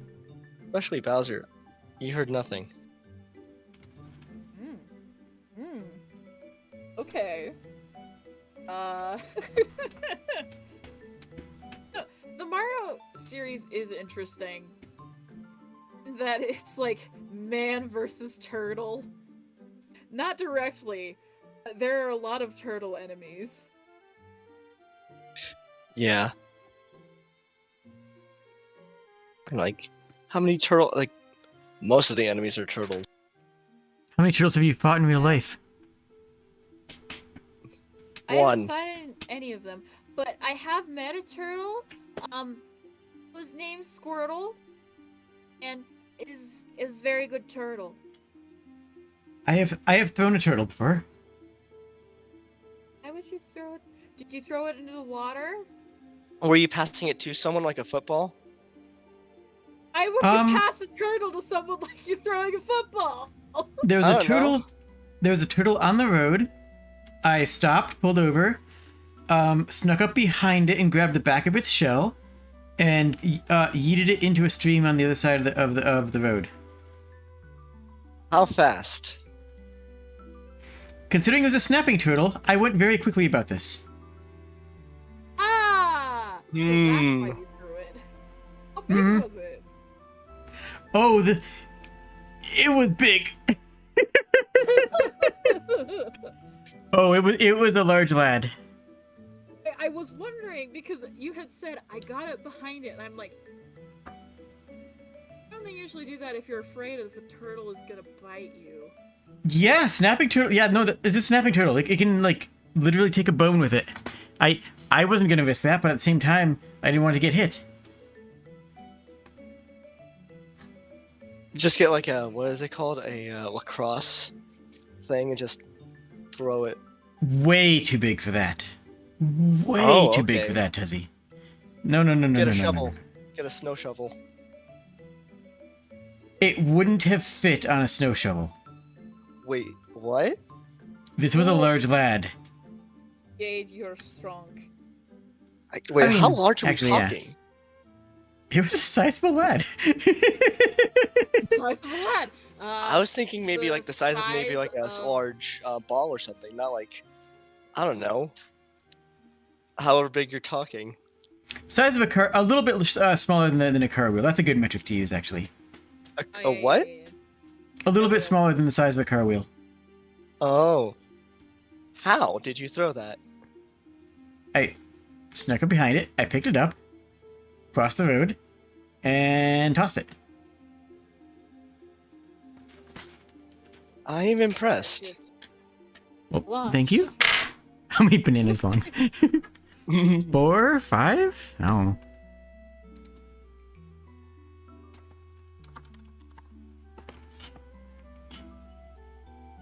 But yes, I have thrown one turtle, and yes, it was a snapping turtle. So basically, I did the ending of Mario 64. Bowser is just a snapping turtle with a funny piece of hair. 64 Bowser is so round. Is round boy. Yeah. He's much round boy. Paper Mario Bowser is also kind of round. Yeah, like brown and flat. I mean, I need to return to they are strong. paper. Hi, Bill. Yo, I need to return to strong. I was a lot stronger, especially a couple years ago when I had to pull out a whole bunch of invasive species, which I probably need to do again next year. Oh boy, that's gonna be fun. But that gave me a lot of muscle.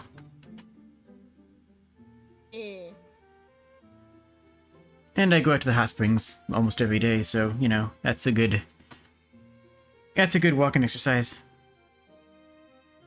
Oh, I didn't. No, it was at least some distance. Thought you just Not that far. walked outside. There it was. Not exactly.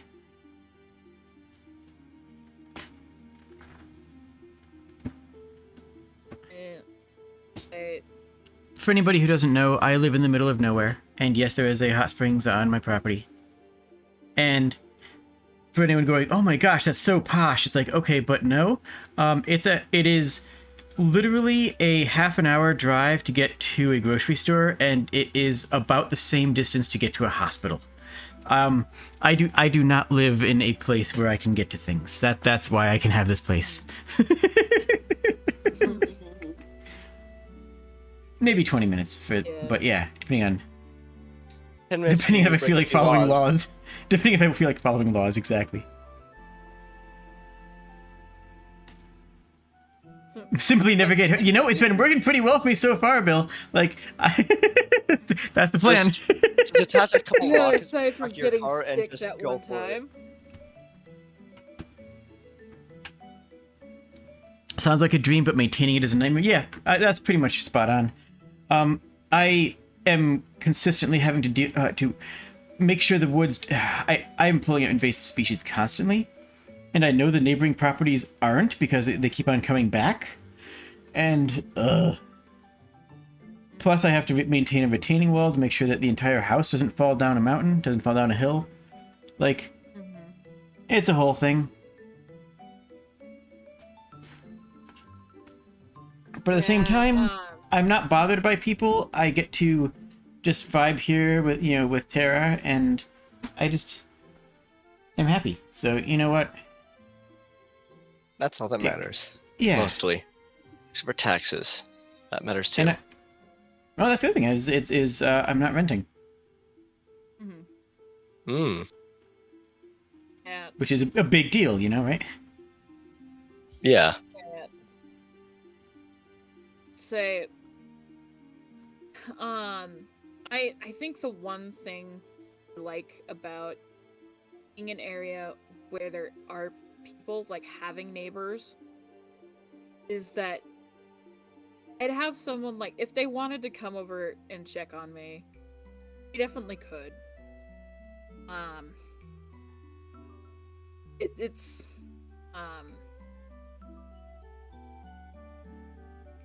anxiety.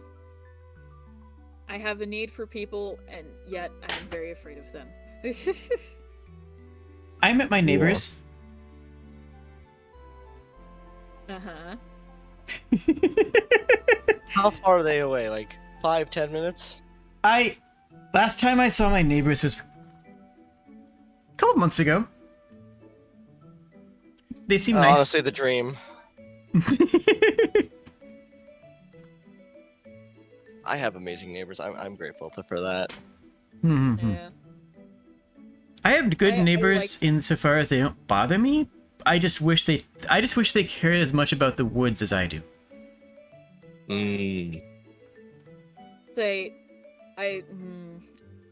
we have some invasive, like, species weeds in our backyard, but it's something that's very hard to get rid of and is relatively contained.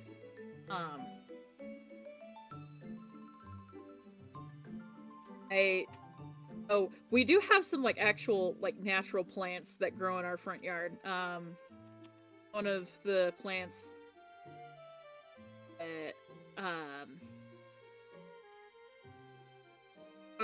that is, like, really common, natural in our area is crested wheatgrass, and that grows in one of our rock beds in the front yard. Yeah, we don't have to manage it. It just grows on its own. Nice. And during the summer when it starts growing, I will, like, pick some of it, just uproot it, and give it to my pigeon, and they like using that for bedding. Honestly, Sorry. It's nice. Go on. I want to plant mint, but I know it's like just because it would smell pretty, it would look nice, it would actually, take care of some of the vegetation in the area. But I know it's also literally introducing an invasive species, and I'm not going to do that. Yeah. Like mint is actually a genuinely invasive species in some areas, and yeah, it grows. Even in aquaponics systems, like, mint is kind of troublesome because it can take up most of, like, the pipe. I've watched someone remove a couple mint plants from their aquaponics system, and suddenly the water flow changed it so drastically. Mm-hmm. They tried potting it, and the hard part about potting a plant that has grown up in water is it's so used to being surrounded by water Mm-hmm. that it just dies. Well, yeah, makes sense.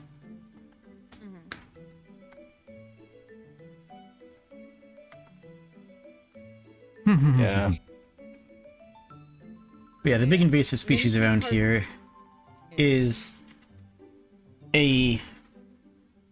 not a tree, but it can grow to be the size of a tree. It is a large bush that you can't cut because you have to unroot it. You have to literally rip it from the ground or it will regrow. And it survives around oak, and that's a So if you don't know, oak and walnut both poison the soil. Only certain plants can grow around that. And that's one of the ones, and it's like, oh wow, nothing else is growing here. Don't mind if I do. Yeah, it's adapted to live in a competitive plant environment, or at least as competitive as plants are. Mm-hmm. And now it's introduced into a place where it's like, oh, this is kind of nice. You know, maybe I'll just like take up the entire space because I can. The minds of plants don't have a switch to say, you know, maybe I should not grow here. There are other plants who need space in order to grow, and like there are animals who depend on it. So the goal of a plant and wild animals is to survive and pass on genes. Yeah. Genes. Beans. Yeah, so cheatgrass, which is most people won't know it by name, but they'll certainly know it if they've gone out into like a field and come back with seeds in their socks that itch their feet. Foxtails?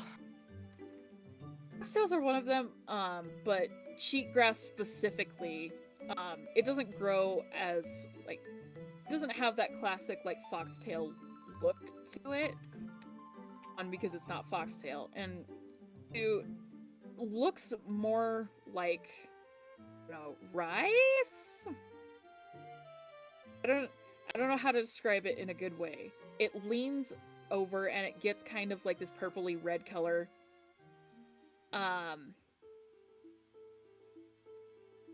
Wait, you're telling me you touch grass? Sometimes I go out with my dad and our dog, and we walk amongst the wilderness, and we look for rocks while we let the dog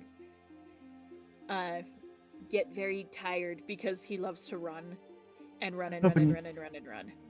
I'm hoping to have It's time to attached- take Tara hiking tomorrow.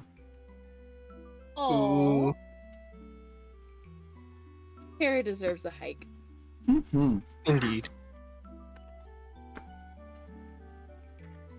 She also deserves dinner. Ooh, dinner. Dinner. Did Tara hear the word food and just look at you like, please? No, she over there right now.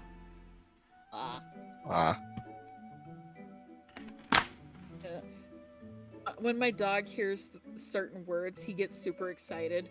Birds is one of them. Even burbs is one of them. Pigeons he somewhat recognizes, but less often.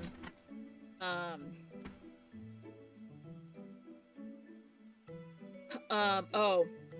He also knows the name Bob Ross. There's a funny story behind it. But I think I'll leave that story for another time. Mm-hmm. Alright, so I think we should call it here. That way Okay. we can go in and enjoy community night over on the Discord, where Yo! we'll be watching some Not Just Bikes. Then we'll be watching Infrastructure! some Cowboy Beep Boop. And it's a lot of fun, and I'd like to see your lovely faces in there. So, great. Yee. I'm I'm so bad at ending streams. Like, comment, subscribe. Tell us what Donate, your favorite super fish chat. is.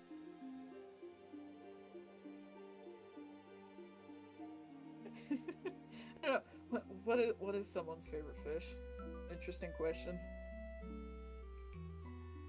Mm. Let us know in comments if fish exist.